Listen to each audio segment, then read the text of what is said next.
पूर्णमदः पूर्णमिदं पूर्णात् पूर्णमुदच्यते पूर्णस्य पूर्णमादाय पूर्णमेवावशिष्यते। ॐ शान्ति शान्ति शान्तिः। ॐ गुरुर्ब्रह्मा गुरुर्विष्णुर्गुरुर्देवो महेश्वरः गुरुसाक्षात् परं ब्रह्म तस्मै श्रीगुरवे नमः। शङ्करं शङ्कराचार्यं केशवं बादरायणं सूत्रभाष्यकृतौ वन्दे भगवन्तौ पुनः पुनः। ईश्वरो गुरुरात्मेति मूर्तिभेदविभागिने व्योमवद्व्याप्तदेहाय दक्षिणामूर्तये नमः। सदाशिवसमारम्भां शङ्कराचार्यमध्यमाम् अस्मदाचार्यपर्यन्तां वन्दे गुरुपरम्पराम्। ॐ यो ब्रह्माणं विदधाति पूर्वं यो वै वेदांश्च प्रहिणोति तस्मै तं हदेवमात्मबुद्धिप्रकाशं मुमुक्षुर्वै शरणमहं प्रपद्ये। ॐ शान्ति शान्ति शान्तिः।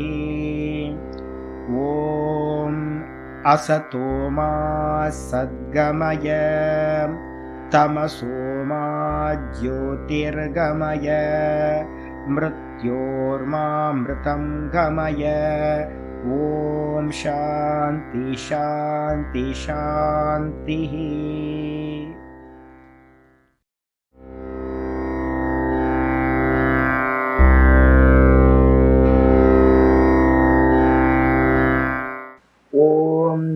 गुरुर्ब्रह्मा गुरुर्विष्णुर्गुरुर्देवो महेश्वरः गुरुसाक्षात् परं ब्रह्म तस्मै श्रीगुरवे नमः। वन्दे गुरूणां चरणारविन्दे सन्दर्शितस्वात्मसुखावबोधे निःश्रेयसे जाङ्गलिकायमाने संसारहालाहलमोघशान्त्यै। योगेन चित्तस्य पदेन वाचां मलं शरीरस्य च वैद्यकेन योपाकरोतं प्रवरं मुनीनां पतञ्जलिं प्राञ्जलिरानतोऽस्मि। आबाहुपुरुषाकारं सङ्गचक्रासिधारिणं सहस्रशिरसं श्वेतं प्रणमामि पतञ्जलिं। यस्त्यक्त्वा रूपमाद्यं प्रभवति जगतो अनेकदानुग्रहाय प्रक्षेण क्लेशराशिर्विषमविषतरो अनेकवक्त्रसुभोगीं सर्वज्ञानप्रसूतिर्भुजगपरिकरः प्रीतये यस्य नित्यं देवो गीशस्सवो व्यात् सितविमलतनुः योगदो योगयुक्तः योगदो योगयुक्तः। ॐ अथ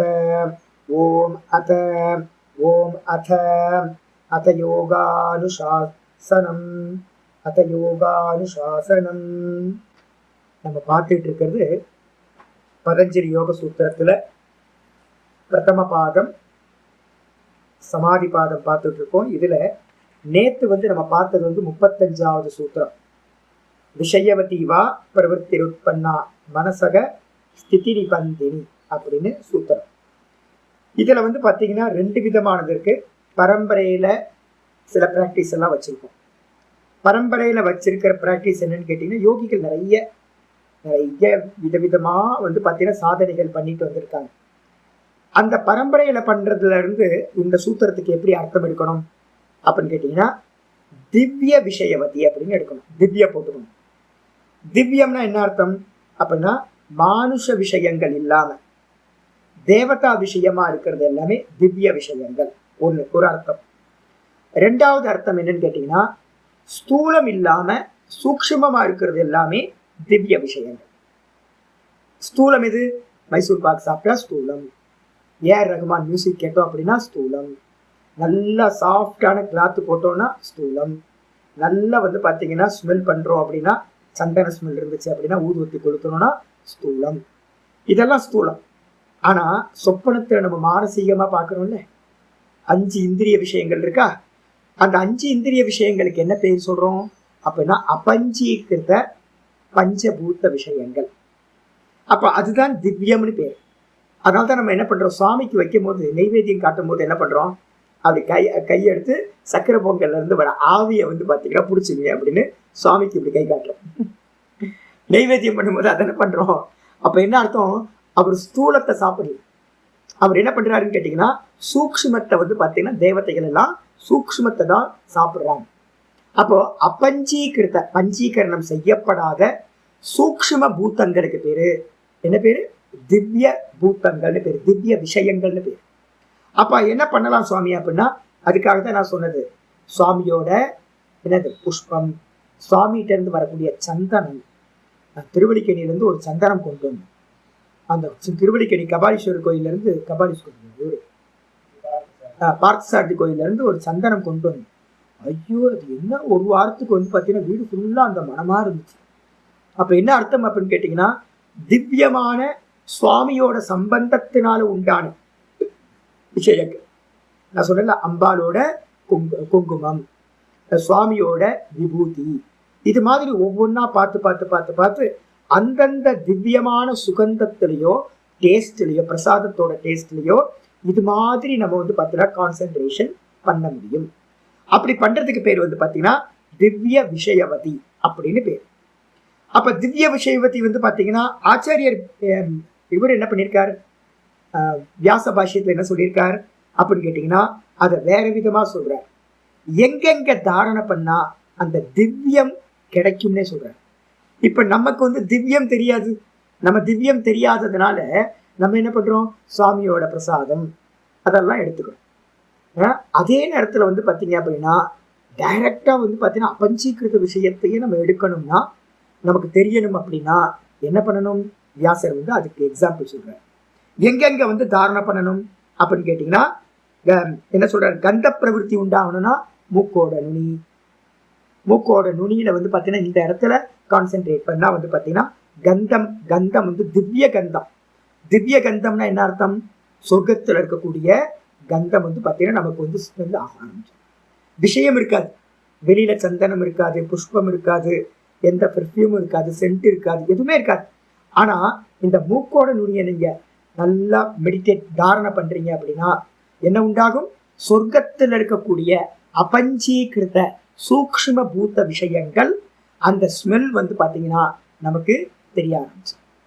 அதுக்கு அடுத்து சொல்ற ஜிஹ்வாகே, நாக்கோட நுனியில வந்து பாத்தீங்கன்னா நம்ம தாரணை பண்ணிக்கிட்டே இருக்கிறோம்னு வச்சுக்கோங்க. நாக்கோட நுனியில இது சுவாமி நீங்க சொல்றீங்களா கிள்றதுலாம் எப்படி சுவாமி, கிள்றது எதுக்கு அப்படின்னா ஒரு வாரம் 10 நாள் வரைக்கும் நீங்க லைட்டா கிள்ளி கிள்ளி என்ன பண்றீங்க, பிஞ்சு பண்ணீங்கன்னா உங்களுக்கு அதுலயே மனசு வந்து பாத்தீங்கன்னா நிக்கிற அபியாசம் வரும். அதுக்கப்புறம் கிள்ளணும்னு தேவையில்லை. மனசு ஃபோக்கஸ் ஆகிறதுக்கு எப்பவுமே நல்லா தெரிஞ்சுங்க எந்த இடத்துல ஃபோக்கஸ் ஆகுது. இப்ப நீங்க தலையை கவனிங்கன்னு சொன்னேன்னு வச்சுங்களேன், தலையை கவனிக்கிறதுக்கு ரொம்ப கஷ்டமா இருக்கும். நேச்சுரலா தலைவேதனை வந்துருச்சுன்னா, மைக்ரைன் வந்துருச்சு அப்படின்னா என்ன ஆகும், எப்போ பார்த்தாலும் காலையில இருந்து அது அந்த தலைவலி போற வரைக்கும் நம்ம கவனம் வந்து பாத்தீங்கன்னா அந்த தலையிலேயே இருக்கும். கையில வந்து பாத்தீங்கன்னா கதவுல இடிச்சுக்கிட்டேன், கையில வந்து பாத்தீங்கன்னா விண்ணு விண்ணு விண்ணுன்னு தெரிக்குது. அப்ப என்னோட கவனம் என்ன இருக்குன்னா, பாடம் படிச்சுட்டு இருக்கும்போது கூட இந்த கவனம் ஃபுல்லா இந்த நெகத்திலேயே இருக்கும். அப்ப எந்த இடத்துல ஒரு வேதனையை உண்டு பண்றீங்களோ அந்த இடத்துல மனசு என்ன ஆகுது, நிக்க ஆரம்பிச்சு. உண்மைதானே, நம்ம பிரத்யட்சமா பார்க்கணும்ல.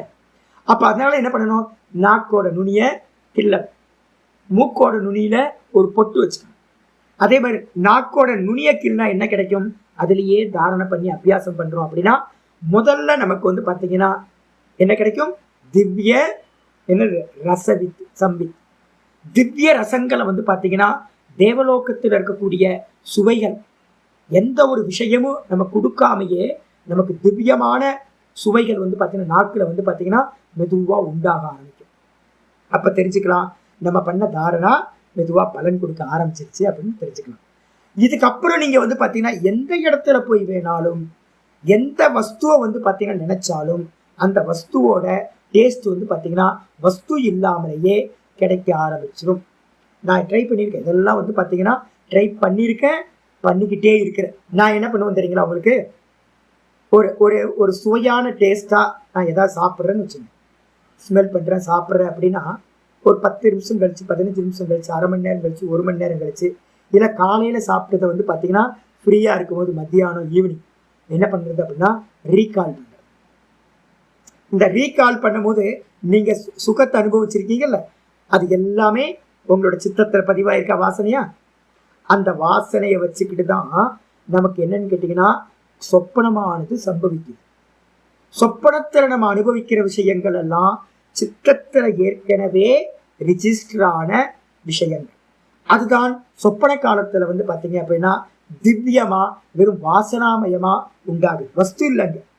அப்போ வஸ்து இல்லாமலேயே சொப்பனத்துல நம்ம வந்து பாத்தீங்கன்னா விஷயங்களை அனுபவிக்க முடியும். அப்படின்னா இப்ப கூட வஸ்து இல்லாமலேயே நம்ம சித்தத்துல இருந்து நம்ம அனுபவிச்ச விஷயங்களை ரீகால் பண்ண முடியும்.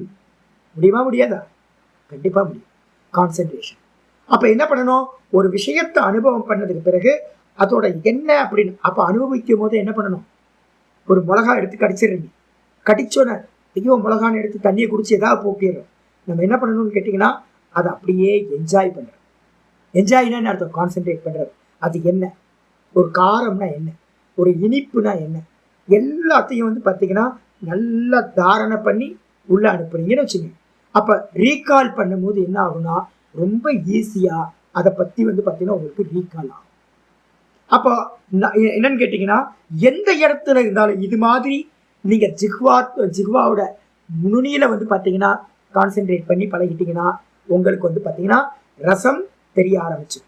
அதுக்கப்புறம் எந்த இடத்துல போனாலும் எந்த வஸ்துவை நினைச்சாலும் நீங்கள் அந்த வஸ்து இல்லாமலேயே அந்த டேஸ்ட்டை அனுபவம் செய்ய முடியும். அதுக்கு என்ன பேர், உட்கார்ந்து அபியாசம் பண்ணும்போது நீங்க கிடைக்கிற அந்த திவ்ய ரசத்துக்கு பேரு திவ்ய ரச சம்வித்துன்னு பேரு. அதே நேரத்துல வெளியில போய் எந்தெந்த விஷயத்தெல்லாம் நினைச்சு எதெல்லாம் நீங்க அடையிறீங்களோ அதுக்கு பேரு பிரவருத்தி உட்பன்னான்னு பேரு. செல்போன்ல சார்ஜர்ல போடுறோம், அதுக்கு பேரு திவ்ய ரச சம்வித்து. அதை எடுத்துட்டு செல்போன் சார்ஜ் ஆனதுக்கு பிறகு வெளியில போய் எங்க வேணாலும் யூஸ் பண்றோம், அதுக்கு பேரு பிரவருத்தி உட்பன்னா அப்படின்னு பேர். ஸோ இதே மாதிரி வந்து பார்த்தீங்கன்னா தாலுனி, இதே மாதிரி நாக்குக்கு கீழே பேலட்டல்ல வந்து பார்த்தீங்க அப்படின்னா மெடிடேட் பண்றோம் அப்படின்னா அதுல இருந்து என்ன கிடைக்கும், ரூப சம்வித்து. ரூப சம்வித்துனா என்ன அர்த்தம், திவ்யமான ரூபங்கள்லாம் கண்ணுக்கு தெரிய ஆரம்பிச்சிடும். தேவதைகள் வருவாங்க போவாங்க, அதெல்லாம் பார்க்கலாம். நிறைய தேவதைகள், யக்ஷர்கள், ராட்சசர்கள், நிறைய கந்தர்வர்கள், இவங்கெல்லாம் வந்து பார்த்தீங்கன்னா எப்படிப்பட்ட ரூபம் அவங்களுக்கு அப்படின்னா அபஞ்சீகிருத ரூபம், சூக்ஷ்ம ரூபம். அப்ப சூக்ஷ்ம ரூபத்தை பார்க்கிற சாமர்த்தியம் நம்ம கண்களுக்கு வந்துவிடும் அப்படின்னு சொல்லப்பட்டிருக்கு. அதுக்கப்புறம் ஜிஹ்வா மத்திய இந்த நாக்கோட நுனியில வந்து பார்த்தீங்கன்னா நல்லா வந்து பார்த்தீங்கன்னா தேய்ச்சி ஒரு காயத்தை ஏற்படுத்துறது. காயத்தை ஏற்படுத்திட்டு அதில் வலி இருக்கும். இப்போ நான் 2 வாட்டி இது பண்ணோன்னே என்னோட கான்சென்ட்ரேஷன் அந்த வலியில வந்து பார்த்தீங்கன்னா நிற்க ஆரம்பிக்கும். அப்போ வேதனையை ஏற்படுத்தி அந்த வேதனையிலேயே அந்த மத்தியத்திலேயே கான்சென்ட்ரேட் பண்ணுறது. அப்படி பண்ணும்போது வந்து பார்த்தீங்கன்னா ஸ்பர்ஷ சம்பித்து, நீங்கள் வந்து பார்த்தீங்கன்னா திவ்ய ஸ்பர்ஷங்கள் எல்லாம் உங்களுக்கு தெரிய ஆரம்பிச்சிடும். யாராவது உங்களை சுற்றி வந்து பார்த்தீங்கன்னா நிறைய பேர் ட்ராவல் பண்ணிக்கிட்டு இருப்பாங்க. நமக்கு ஸ்தூலத்தை தான் தெரியுது ஒழிய சூக்ஷ்மம் தெரிய மாட்டேங்குது. அப்போ ஆனால் இந்த நாக்கோட மத்தியத்தில் நல்லா தாரணை பண்ணிட்டோம் அப்படின்னா நமக்கு என்ன கிடைக்கும், திவ்ய ஸ்பர்ஷ சம்வித். அதை வந்து பார்த்தீங்கன்னா எந்த இடத்துல போனாலும் அதை அப்ளை பண்ணுறதுக்கு ட்ரை பண்ணி அது சித்திக்குது அப்படின்னா அதுக்கு பேர் திவ்ய ஸ்பர்ஷ பிரவருத்தி உட்பன்னா அப்படின்னு பேர். பிரவருத்தி ஆகிறதுன்னு அர்த்தம். இதே மாதிரி வந்து பார்த்தீங்கன்னா ஜிஹ்வா மூளை, நாக்கு ஆரம்பிக்கிற இடம் தொண்டை. தொண்டையில் வந்து பார்த்தீங்கன்னா நல்லா வந்து பார்த்தீங்கன்னா நாக்கோட நுனி இருக்குல்ல, அந்த நாக்கோட ஆரம்பம், அந்த இடத்துல கான்சென்ட்ரேட் பண்ணிக்கிட்டே இருக்கிறோம்னு வச்சுங்க. அந்த இடத்துல கான்சென்ட்ரேட் பண்ணுறோம் அப்படின்னா என்ன கிடைக்கும் சுவாமி அப்படின்னு கேட்டீங்கன்னா ஆச்சாரியர் சொல்றாரு சப்த சம்பித்து. இதில் ஜிஹ்வா மூளை இருக்குது பார்த்தீங்களா, இந்த ஜிஹ்வா மூலத்தை வந்து பார்த்தீங்கன்னா இன்னொரு பக்கத்தில் வந்து ஒரு ஆப்ஷன் போட்டுங்க, உள்நாக்குன்னு சொல்கிறோம்ல, அந்த உள்நாக்கு தொங்கிட்டு இருக்கிற லைட்டாக அந்த தொண்டையில் வந்து பார்த்தீங்கன்னா இருக்குது பார்த்தீங்களா, அதில் வந்து தியானம் பண்ணாலும் இந்த சப்த சம்பித்தா உண்டாகும். சப்த சம்பித்துனா என்ன சுவாமி அப்படின்னு கேட்டீங்கன்னா தேவர்கள் பேசுறது, ராட்சசர்கள் பேசுறது, கிங்கரர்கள் பேசுறது, கந்தர்வர்கள் பேசுறது, பறவைகள் பேசுறது, அனிமல்ஸ் எல்லாம் பேசுறது, இது எல்லாம் வந்து பார்த்தீங்கன்னா நமக்கு புரிய ஆரம்பிச்சிடும், கேட்க ஆரம்பிச்சிடும் அப்படின்னு வந்து பார்த்தீங்கன்னா தெரிஞ்சுக்கணும். இதுல உட்கார்ந்து அனுபவிக்கிறது வந்து பாத்தீங்கன்னா திவ்ய சப்த சம்பித்துன்னு பேரு. இது அப்ளை பண்றதுக்கு வெளியில போய் எந்த இடத்துல எதை வேணாலும் நீங்க பிரவருத்தி பண்ண முடியும் அப்படின்னா கேட்க முடியும்னா அதுக்கு பேர் வந்து பாத்தீங்கன்னா திவ்ய சப்த பிரவருத்தி உற்பன்னா அப்படின்னு பேர். ஆயிடுச்சா? அதுக்கப்புறம் இந்த விஷயங்கள் எல்லாமே வந்து பாத்தீங்கன்னா ஆச்சாரியர் சொல்றார், இதுல எல்லாத்துலயும் பிரவருத்தையக உற்பன்னா சித்தம். இதுல எல்லாத்திலையும் பிரவருத்தி உற்பன்னமாச்சுன்னா நமக்கு இந்த விஷயங்கள் எல்லாம் புத்தி போக ஆரம்பிச்சிருச்சு, அபஞ்சீகிருத்த விஷயத்தை தெரிய ஆரம்பிச்சிருச்சு அப்படின்னா ஸ்திதவ் நிபந்தினி, அந்த இடத்துல வந்து பாத்தீங்கன்னா சித்தம் நிலை பெற ஆரம்பிக்கும். யாரு கேட்டாங்க நேத்து, இது என்ன சமாதி? நம்ம ஏற்கனவே கேட்டிருக்கோம். ஸ்தூலத்துல சமாதி பண்ணினீங்கன்னா சவிதர்க்கம், சூக்ஷ்மத்துல பண்ணினீங்கன்னா தன்மாத்திரைகள்ல பண்ணினா நிர்விதர்க்கம், அதே மனசுல வந்து பாத்தீங்கன்னா ஸ்தூலத்துல பண்ணினீங்கன்னா சவிச்சாரம், அதே மனசுல ஸ்தூலத்தை விட்டுட்டு சூக்ஷ்மத்துல பண்ணினீங்கன்னா அதுக்கு பேரு நிர்விச்சாரம். இப்ப நம்ம பண்ணிக்கிட்டு இருக்கிறதெல்லாம் விஷயமே இல்லாம நம்ம என்ன பண்றோம், மெடிடேட் பண்றோம். அது எல்லாம் என்னன்னு கேட்டீங்கன்னா மானசத்தோட சம்பந்தம். இதுக்கு என்ன பேரு, நிர்விச்சாரம். அப்போ பக்கத்துல இங்க என்ன போட்டுக்கணும், நிர்விச்சாரம்னு போட்டுக்கணும். அப்ப நிர்விச்சாரம் பண்ணதுக்கு பிறகு என்ன ஆகும் சுவாமி அப்படின்னு கேட்டீங்கன்னா நிர்விச்சார வைசாரத்தியே, நிர்விச்சாரம் பண்ணினீங்கன்னு வச்சுங்க சந்தேகம் எல்லாம் இல்லாமல் போய்விடும். இருக்கிறதுலயே பாவசமாதி நிர்விச்சாரத்துல உண்டாகும். அப்ப அந்த பாவசமாதி உண்டாகும் மனசு வந்து பாத்தீங்கன்னா அதிலேயே நிலை பெறும். சம்சயம் விதமந்தி, சம்சயம்னா இன்னைக்கு காலையில பார்த்துருக்கோம்ல, என்ன பார்த்துட்டு இருக்கோம், சந்தேகம் உள்ளவன் நாசத்தை அடைவான். அப்ப சந்தேகம் போகணும்னா என்ன பண்ணணும், ஏதாவது ஒண்ணுத்துல பிரவருத்தி பண்ணி இதெல்லாம் சத்தியம் அப்படின்னு நம்ம தெரிஞ்சுக்கணும். ஏதாவது ஒண்ணுத்திலேயாவது. ஆச்சாரியர் என்ன பண்ணியிருக்கார், சமாதி பிரக்யாம்ச துவாரி பவந்தின்ற, இது எப்படிப்பட்டது அப்படின்னு கேட்டீங்கன்னா சமாதியை அடைவதற்கு துவாரம். எந்த சமாதி, நிர்விச்சாரத்துக்கு அடுத்தது என்ன இருக்கு, சானந்தம், சாஸ்மிதா, அதுக்கப்புறம் வந்து பார்த்தீங்கன்னா தாண்டினா பிரகிருதி லயம், அதையும் தாண்டினா வந்து பார்த்தீங்கன்னா நிர்விகல்ப சமாதி. இதுக்கெல்லாம் வந்து பார்த்தீங்கன்னா ஆதாரமா இருக்கிறது எது அப்படின்னா நிர்விச்சார சமாதி தான். அதுதான் இந்த இடத்துல நிர்விச்சாரத்து தான் இங்க வேற விஷயத்துல சொல்லப்பட்டிருக்கு அப்படின்னு எடுத்துக்கணும். ஆச்சாரியர் சொல்றாரு, ஏத்தேன, இது மாதிரி நமக்கு வந்து பார்த்தீங்கன்னா இந்த எதுலையாவது ஒண்ணுத்துல பிரவருத்தி உண்டாச்சுன்னு வச்சுங்க, என்ன நடக்கும் சுவாமி அப்படின்னா இந்த பிளேஸ்ல எங்கேயாவது நம்ம சாதனை தாரணை பண்ணி அபியாசம் பண்ணிட்டோம். அப்படி பண்ணிட்டா எந்த இடத்துல வேணாலும் சந்திரனோ ஆதித்யனோ இல்லை வந்து பார்த்தீங்கன்னா ஏதோ ஒரு கிரகமோ இல்லை வந்து கண்ணுக்கு தெரியாத சிந்தாமணி மாதிரி நிறைய மணிகள்லாம் இருந்திருக்கு, அந்த மணிகள்லையோ நம்ம வந்து பார்த்தீங்கன்னா ரத்தனங்கள்லையோ நமக்கு என்ன ஆகும், பிரவருத்தி உற்பத்தி ஆகும். நம்ம நினைச்சோம் அப்படின்னா எதை வேணாலும் அறிகிற சாமர்த்தியம் நமக்கு உண்டாகிடும். அது வந்து பார்த்தீங்கன்னா விஷயவத்தியேவ வேதித்தவ்யா, அதுக்கு பேரும் விஷயவதி அப்படின்னு தெரிந்து கொள்ள வேண்டும் அப்படின்னு ஆச்சாரியார் நேற்று பார்த்துருக்கோம். அதுக்கப்புறம் முக்கியமான பாஷ்யம் நான் சொன்னது அடுத்தது தான். இன்னைக்கு நம்ம கீதால பார்த்துட்டு இருக்கோம்ல, எப்ப சந்தேகம் போகும், சந்தேகம் போகணும்னா ஒரு ஈல்டு எடுக்கணும். ஈல்டு எடுக்காம உங்களுக்கு வந்து பார்த்தீங்கன்னா சந்தேகம் போகவே போகாது. நான் சொன்னேன்ல, யாத்திரை போக வச்சு, யாத்திரையில் வந்து எந்த முதல்ல யாத்திரை எப்படி தெரியுங்களா போங்க, ஃபஸ்ட்டு காசெல்லாம் எடுக்காமல் போகாதீங்க, ரொம்ப திண்டாடி போயிடுவீங்க. அது கொஞ்சம் நல்லா வைராக்கியம் வேணும். என்னன்னு கேட்டிங்கன்னா ஸ்ரீரங்கத்துக்கு போகிறேன், அங்கே போய் பார்த்துக்கலாச்சு, எங்கே ஸ்டே பண்ணுறோம், எந்த குருக்களை பார்க்கணும், எந்த பட்டரை பார்க்கணும், எந்த அரேஞ்ச்மெண்ட்டும் பண்ணாதீங்க. டைரெக்டாக போய் அங்கே குதிங்க, பகவான் பார்த்துப்பார் அப்படின்னு வந்து பார்த்தீங்கன்னா அங்கே போய் அகாமடேஷனை தீர்மானம் பண்ணுங்க. அங்கே என்ன கிடைக்குதோ அதை அடாப்ட் பண்ணுங்க, என்ன ஃபுட்டு கிடைக்குதோ அதை எடுங்க. இது மாதிரி பண்ணும்போது என்ன ஆகும்னு கேட்டிங்கன்னா ஒரு மேஜிக் நடக்கும் பாருங்க, நிறைய மேஜிக் நடக்கும். அரேஞ்ச்மெண்ட் இல்லாமல் நீங்கள் போனீங்கன்னா அந்த இடத்துலலாம் ஈஸ்வரன் மனுஷ ரூபத்தில் வந்து நமக்கு அனுகிரகம் பண்ணுவார். அப்போ தெரியும் பகவான் இருக்கார், ஈஸ்வர அனுகிரகம் இப்படி நடந்துச்சு, எனக்கு யாருன்னே தெரியாது, அவர் கூட்டிகிட்டு போய் நல்லா தரிசனம் பண்ணி வச்சார், எனக்கு யாருன்னே தெரியாது கூட்டிகிட்டு போய் நல்ல இடத்துல ஸ்டே பண்ண வச்சார், எனக்கு யாருன்னே தெரியாது, எங்கன்னே தெரியல, ஒருத்தர் திடீர்னு வந்தாருச்சு, வந்து பார்த்தீங்கன்னா எனக்கு நல்ல ஃபுட்டு கொடுத்தாருச்சு அப்படின்னு நம்ம சொல்லுவோம். அப்போ என்ன ஆகும், நீங்கள் அரேஞ்ச் பண்ணினீங்கன்னா மனுஷன், அரேஞ்ச் பண்ணாமல் இருந்தால் அது தெய்வம் அப்படின்னு எக்ஸ்பீரியன்ஸ் கிடைக்க ஆரம்பிக்கும். அப்போ நமக்கு என்ன ஆகும்னா ஈஸ்வர பக்தி ரொம்ப திருடமாகும். அதே மாதிரி பார்த்தீங்கன்னா இப்போ சொன்ன ஏதாவது ஒரு ஸ்தானத்தில் ஆச்சாரியர் அடுத்த பாஷ்யத்தில் தான் சொல்லியிருக்காரு, சாஸ்திரம், ஆச்சாரியார், அனுமானம், இதோட உபதேசங்கள் மூலமா எதெல்லாம் சொல்லப்பட்டிருக்கோ அதெல்லாம் சத்தியம்தான். ஆனா சத்தியமா இருந்தாலும் கூட எது வரைக்கும் நமக்கு பார்த்தீங்கன்னா இதுல எதுலையுமே ஒரு எக்ஸ்பீரியன்ஸ் உண்டாகலையோ அது வரைக்கும் என்ன சொல்லுவோம், அப்படி இருக்கு, அப்படி சொன்னார் எங்க ஆச்சாரியர், அப்படி சொன்னார் என்னோட குருநாதர், அப்படி சொன்னார், பரோட்சமாகவே இருக்கும்.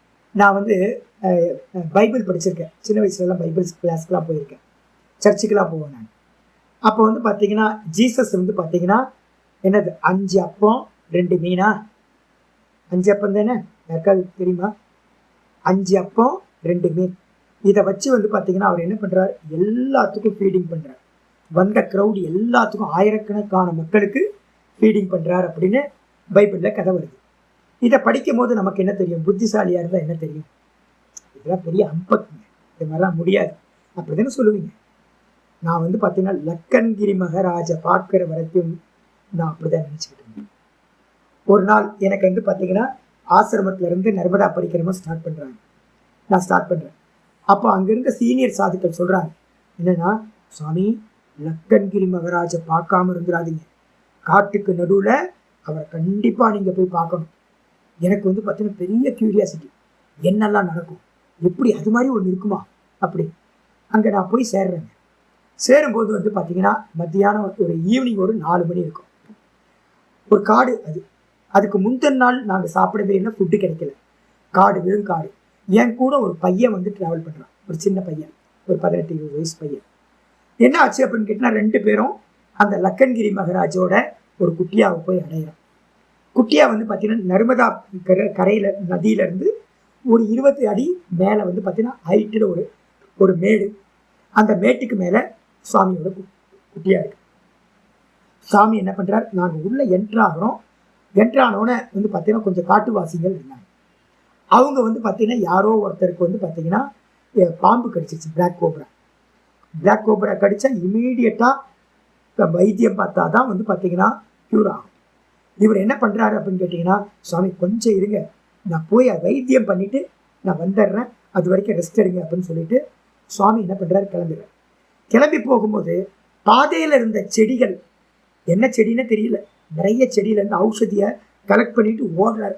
இந்த காட்டுவாசிங்களும் அவரும் சேர்ந்து என்ன பண்ணுறாங்க, ஓடுறாங்க, தப்பு ஓடுறாங்க. ஓடுறதுக்கு பிறகு நாங்கள் பார்த்தீங்கன்னா ஆசிரமத்தை தங்கியிருந்தோம், யாரும் இல்லை, காட்டுவாசி பசங்க ஒருத்தர் 2 பேர் இருந்தாங்க. எங்களுக்கு ஒரு டீ போட்டு கொடுத்தாங்க, சாப்பிட்டோம். சாப்பிட்டு பார்த்தீங்கன்னா வெயிட் பண்ணிட்டு இருக்கோம். சுவாமி பார்த்தீங்கன்னா ஒரு மணி நேரம் கழிச்சு வந்தார். வந்தோடனே பார்த்தீங்கன்னா ரிலாக்ஸாக வந்தார். நான் கேட்டேன், சுவாமி என்னாச்சு, காப்பாற்றியாச்சு, அவருக்கு உயிர் வந்துருச்சு அப்படின்னு. நான் கேட்டேன், பிளாக் கோப்ரா கடிச்சா உடனே செத்துருவாங்களே சுவாமி, ஆனால் நீங்கள் சொல்கிறீங்க கடிச்சது மத்தியானம்னு சொல்கிறீங்க, நீங்கள் பார்த்தீங்கன்னா எப்படி போய் காப்பாற்றுவீங்க அப்படின்னு கேட்டதுக்கு அவர் பெரிய ஒரு உண்மையை சொன்னார். என்னன்னு கேட்டிங்கன்னா, சுவாமி கிளினிக்கல் டெத்து அப்படின்றது வேற சுவாமி. நம்ம நினச்சிக்கிட்டு இருக்க டெத்துனா என்ன அர்த்தம், பிராணன் போயிடுச்சுன்னா டெத்துன்னு நினச்சிக்கிட்டு இருக்கோம். அவர் சொல்கிறாரு கிளினிக்கல் டெத்து வேற சுவாமி, யோக திருஷ்டியில் பார்த்தீங்கன்னா கிளினிக்கல் டெத்தை நாங்கள் டெத்துன்னு அக்செப்ட் பண்ண மாட்டோம். என்னன்னு கேட்டிங்கன்னா, பாடியிலேருந்து அது பார்த்தீங்கன்னா 12 அங்குலம். என்ன அர்த்தம், 12 அங்குலம்னா 1 அடி. 1 ஃபீட்டில் பார்த்தீங்கன்னா ஜீவன் என்ன பண்ணுன்னு கேட்டிங்கன்னா, ஒரு 3 மணி நேரம், 4 மணி நேரம், 5 மணி நேரம் கூட பார்த்தீங்கன்னா அந்த ஜீவன் பாடியிலேருந்து மூவ் ஆகி 12 அங்குல அளவில் நிற்கும் அப்படின்னு சொன்னார். அதுக்குள்ளார ஒரு நல்ல டேலண்டான ஒரு பெர்சன் இருந்தார் அப்படின்னா அந்த பிராணனை, அந்த ஜீவனை திரும்ப என்ன பண்ண முடியும், அந்த பாடிக்குள்ளார புஷ்அப் பண்ண முடியும். அப்போ இவர் போகும்போது பார்த்தீங்கன்னா பாடியிலேருந்து பிராணன் பிரிஞ்சிருச்சு. ஆனாலும் இவர் என்ன பண்ணியிருக்காரு அப்படின்னு கேட்டிங்கன்னா, உயிரை திரும்ப கொண்டு விட்டார். காட்டுவாசிங்கெல்லாம் சந்தோஷம். அவர் கூடிய சுவாமி கூடிய ஒரு 7-8 காட்டுவாசிகளும் வந்திருக்காங்க கூடிய இவர் சுவாமியை விடுறதுக்கு. வந்தோடனே அப்போ அவர் சொல்லலை, காட்டுவாசிக்கு கூட்டு போனாங்க, உயிர் வந்துச்சு, திரும்ப கூட்டு. இதை யாராவது நம்புவாங்களா? பிரத்யட்சமா பார்க்காம நம்புவோமா? நானே நம்ப மாட்டேன். யாராவது கதை சொன்னாங்க, அதெல்லாம் ஓவருங்க, அதோ கதை கதை கட்டுறாங்க, அதெல்லாம் நடக்காது அப்படின்னு நம்ம சொல்லுவோம். அப்ப பிரத்யட்சமா நான் பார்த்துருக்கேன். அப்ப பிரத்யட்சமா பார்த்ததுனால நம்பித்தானே ஆகணும். சரி, நடந்துச்சா? அப்புறம் சுவாமிகிட்ட சொல்லியிருக்காங்க. என்ன சொன்னாங்கன்னு கேட்டீங்கன்னா, சுவாமி ஒரு ரொட்டி தான் பண்ணுவார். ஒரு ரொட்டி பண்ணுவாரா? ஆச்சரியமா இருக்கு. என்னங்க, நான் பேய் பசியில இருக்கேன், யாத்திரையில தான் 4 ஆள் சாப்பாடு நான் சாப்பிடுவேன். அப்ப பேய் பசியில இருக்க, முந்தின நாள் சாப்பிடல, மத்தியானம் இன்னைக்கும் சாப்பிடல, ஆல்மோஸ்ட் 4-5 வேலைக்கு மேல சாப்பிடவே இல்லை. எனக்கு ஒரு ஆசை என்னன்னு கேட்டீங்கன்னா, கிடைச்சா நல்லா பூந்து விளையாடணும், சாப்பிடணும்னு ஆசை. ஆனா பார்த்தீங்கன்னா, இவர் ஒரு ரொட்டி தான் பண்ண போறார். எனக்கு பயமாயிடுச்சு. ஐயோ, இன்னைக்கும் போச்சு. ஏன்னா காட்டுவாசிங்க மட்டும் ஒரு 7-8 பேர் இருக்காங்க. நானு, சுவாமி, இன்னொரு பையன், மொத்தம் 10 பேர், 11 பேர், 12 பேர் இருந்தோம் மொத்தம் அன்னைக்கு. அப்போ ஏச்ச அவ்வளோதான் அப்படின்னு. சுவாமி என்ன பண்ணார் அப்படின்னு கேட்டிங்கன்னா, ஒரு சின்ன பாத்திரத்துக்கு ரைஸ் வச்சார். சின்ன பாத்திரம்னா அதிகபட்சம் பார்த்தீங்கன்னா ஒரு 3/4 கிலோ ரைஸ் போட முடியும். 3 கிளாஸ் ரைஸ் தான் பார்த்தீங்கன்னா அதில் பக்குவம் பண்ண முடியும். அது மாதிரி ரைஸை பார்த்தீங்கன்னா போட்டு அடுப்பில் வச்சுட்டேன். அதுக்கப்புறம் ஆட்டா பார்த்தீங்கன்னா இவ்வளோ தான் ஆட்டா எடுத்தேன். அதிகமாக எனக்கு தெரிஞ்சு ஒரு 1/2 கேஜி ஆட்டா இருக்கும். 1/2 கேஜி ஆட்டா, ஒரு 1/2 கேஜி பார்த்தீங்கன்னா ரைஸை பார்த்தீங்கன்னா வச்சுட்டு, சுவாமி இதை பார்த்துக்குங்கன்னு சொல்லிட்டேன். நான் பார்த்தீங்கன்னா அவர் பூஜைக்காக தயார் பண்ணிட்டு இருக்கேன். ஆட்டாவை தனியாக பிசைஞ்சு வச்சாச்சு. எனக்கு பார்க்கும்போது அழுகையே வந்துருச்சு. என்ன காரணம்னா, இது எனக்கு ஒரு ஆளுக்கே பத்தாது, இருக்கிறது பார்த்தீங்கன்னா 10-12 பேர் இருக்கும். அப்போ 10-12 பேர் இருக்கோம் அப்படின்னா இவ்வளோதான். இன்னைக்கும் அரைகுறை வயிற்றோடு தான் நம்ம தூங்க போகணும்னு நினச்சிக்கிட்டேன். அடுப்பில் வச்சுக்கிட்டு பார்த்துக்கிட்டே இருக்கிறேன். சாதம் பொங்கி வர சமயத்தில் பாத்திரம் கவுந்துச்சு பாரு. அதில் இருக்கிற ரைஸ் பார்த்தீங்கன்னா ஆல்மோஸ்ட் பார்த்தீங்கன்னா ஒரு 20-30% ரைஸ் பார்த்தீங்கன்னா கீழே கொட்டிடுச்சு அடுப்பில். நான் பதறேன், ஏன்னா பசியாச்சு. நான் பதறேன். அந்த சுவாமி எப்படி இருக்காருன்னா, ஒரு சின்ன சலனம் கூட இல்லை. ஒரு சின்ன, நம்ம பதறுவோம் இல்லை, ஏதாவது கீழே விழுந்தா பதறுவோம் இல்லை, அது மாதிரி பதறவே இல்லை. கொய் நெய் மகராஜ், கொய்பாத்து நெய் மகராஜ், ஒரே வார்த்தை சொன்னேன், கொய்பாத்து நெய் மகராஜ், பரவாயில்ல சுவாமி, ஒன்றும் ஆகாது அப்படின்ட்டு பார்த்தீங்கன்னா எதுவுமே நடக்காது மாதிரி. நான் கேட்டேன், திரும்ப கொஞ்சம் ரைஸ் போடலாமா? அதெல்லாம் தேவையில்லை, இதே போதும் சுவாமி அப்படின்னா. ஐயோ, இருக்கிறதுலேயே கை வச்சாச்சு. இவர் என்ன பண்ணார் அப்படின்னா, சாதத்தை குக் பண்ணி அந்த தூணான்னு சொல்லுவாங்க, நெருப்பு பார்த்தீங்கன்னா எரிஞ்சுக்கிட்டே இருக்கும், ஹோமகுண்டம், நாகா சாதுக்கள் பண்ற பயிர், அது நடந்துக்கிட்டே இருக்கு. இவர் என்ன பண்ணாருன்னா, ஒரு ரொட்டி தட்டினார். 1/2 கிலோ மாவையும் ஒரே ஒரு ரொட்டி. நம்ம பார்த்தீங்கன்னா 10 ரொட்டி பண்ற இடத்துல ஒரே ரொட்டி திக்கா பண்ணி, அந்த தூணால இருக்க சாம்பல் இருக்கும், அந்த சாம்பலுக்கு அடியில் பார்த்தீங்கன்னா தவால போட்டு எடுத்துட்டு, அதை எடுத்து அந்த தூணாவோட சாம்பல்ல போட்டார். சாம்பலுக்குள்ளார போயிடுச்சு. சுவாமி என்ன பண்றார், பூஜை எல்லாம் மெதுவாக பண்ணி முடிச்சார். பண்ணி முடிச்சதுக்கு பிறகு நெய்வேத்திய சமயம் வந்துச்சு. அந்த தூணால இருக்கிறத எடுத்து பார்த்தா இவ்வளோ தடிமனா ஒரு ரொட்டி, பன்னோட சைஸ்க்கு ஒரு ரொட்டி ரெடியா இருக்கு. ஒரு கையளவு ஒரு தோசை சைஸ் இருக்கு. அதுக்கப்புறம் பார்த்தீங்கன்னா சாவல் எடுத்தார். இந்த ரொட்டியில பார்த்தீங்கன்னா ஒரு 1/4 பகுதியை எடுத்துட்டேன். எடுத்து அந்த ரொட்டியில பார்த்தீங்கன்னா நெய்யை விட்டு சர்க்கரையை போட்டு, அதுதான் நெய்வேத்தியம். அதை எடுத்து முதல்ல பார்த்தீங்கன்னா தேவதைக்கு, சிவபெருமானுக்கு நெய்வேத்தியம் பண்ணார். அதுக்கப்புறம் அக்னியில கொஞ்சம் பாதியை போட்டுட்டு மீதியை கொஞ்சம் சாதத்தை எடுத்தார். அதையும் நெய்வேத்தியம் பண்ணிட்டு அந்த சாதத்தையும் எடுத்துக்கிட்டு அவர் என்ன பண்றார், கீழே போனார். கீழே போனவர்னா, எனக்கு கீழே சிட்டு ரொம்ப அதிகம், எங்க போறாரு அப்படின்னு நேராக கீழே இறங்கினார். கீழே இறங்கி பார்த்தீங்க அப்படின்னா அங்கே பார்த்தீங்கன்னா நெய்வேத்தியம் நர்மதா அம்மாவுக்கு நெய்வேத்தியம் பண்ணார். பண்ணதுக்கு பிறகு கீழே பார்த்தா அவர் சுற்றி 10-15 கோக்குட்டை முதல்ல கிடக்குது, மகரமக்ஷி. எனக்கு பார்த்தோன்னா அப்படியே அலண்டு போயிட்டேன். என்ன காரணம்னு கேட்டிங்கன்னா, 1 மணி நேரத்துக்கு முன்னாடி தான் அங்கே உட்காந்து தான் நான் என்னோட ஜபத்தெல்லாம் பண்ணியிருக்கேன். எனக்கு ஐயோ இத்தனை முதலைங்க அங்க இருக்கு. எனக்கு பயம், அவ்வளோ பயமாயி போச்சு. அடப்பாவமே, என்ன இது சரளமா இருக்கு. அது பாட்டுக்கு நம்ம பெட் அனிமல்ஸ்லாம் இருக்கும்ல, நாய்க்குட்டி பூனைக்குட்டி எல்லாம், அது மாதிரி வந்து பார்த்தீங்கன்னா முதல்ல இருக்கு. இவர் ஒவ்வொன்றுத்துக்காக வந்து பார்த்தீங்கன்னா வாயை திறக்கிறதுக்கெல்லாம் ஃபீடிங் பண்றாரு. எடுத்துட்டு போனது கால் ரொட்டி. கால் ரொட்டியை எடுத்துட்டு போயிட்டு நர்மதாக்கு கொஞ்சம் கொடுத்துட்டு அதுல இருக்க எல்லா முதலைக்கும் கொடுத்தாரு. எங்க இருந்து வருதுன்னே தெரியல. எனக்கு கண்ணை கட்டின மாதிரி ஆயிப்போச்சு. என்ன நடந்துச்சுன்னு என்னால் ரீகால் பண்ணவே முடியல. இப்போ கூட பண்ண முடியல. நான் ரொம்ப ஷார்ப்பாக யோசிக்கிறேன். நானும் யோசிக்கிறேன் என்ன நடந்துச்சு. எல்லா முதலைக்கும் ஃபீடிங் பண்ணேன். பண்ணிட்டு தட்டை வாஷ் பண்ணிட்டு மேலே வந்துட்டேன். எனக்கு வந்து பார்த்தீங்கன்னா சாப்பாடு பசி பசி பசி. சாமி சாப்பிடுவோமா அப்படின்னு கேட்டேன். இன்னும் சாப்பிடுவோம் சாமி, ரெடியா. எல்லாம் வந்து பார்த்தீங்கன்னா ரவுண்டாக உட்கார்ந்தாங்க. 10-12 பேர். சாமி வந்து பார்த்தீங்கன்னா ஒரு கார்னரில் உட்காந்தார். ஒரு தட்டில் வந்து பார்த்தீங்கன்னா என்ன பண்ணான்னு கேட்டால் ஒரு பெரிய தட்டு எடுத்தார். அந்த ரொட்டி எல்லாத்தையும் துண்டு துண்டு துண்டு துண்டாக ஆக்கினேன். ஆக்கிட்டு வந்து பார்த்தீங்கன்னா எனக்கும் ரொட்டி கிடைச்சிது, எனக்கும் ரைஸ் கிடைச்சிது, அதில் தாலும் கிடைச்சிது. அடிச்சா 12 பேருக்கும் என்னாச்சு, ரொட்டி தால் ரைஸ் கிடைச்சிது. நான் நல்லா சாப்பிட்டேன். மற்றவங்க சாப்பிட்டது எனக்கு தெரியாது, நான் ரொம்ப நல்லா சாப்பிட்டேன். நல்லா சாப்பிட்டதுக்கு பிறகு வந்து பார்த்தீங்க அப்படின்னா போதும் போதுன்ற அளவுக்கு திருப்தியாக சாப்பிட்டேன். மற்றவங்களும் நல்லா சாப்பிட்டு முடிச்சாங்க. முடிச்சதுக்கு பிறகு அந்த ரைஸில் மிச்சம் இருந்துச்சு கால்பாகம். ரொட்டியில் வந்து பார்த்தீங்கன்னா கொஞ்சம் ரொட்டி வந்து பார்த்தீங்கன்னா மிச்சம் இருந்துச்சு. எனக்கு என்ன பண்ணுறதுன்னு தெரியல, என்ன ஆச்சுன்னே தெரியல. நான் ஃபுல்லாக உட்காந்து பார்த்துக்கிட்டு இருக்கேன். மிரக்கல் என்ன மிரக்கல் என்ன மிரக்கல் நடக்குது அப்படின்னு.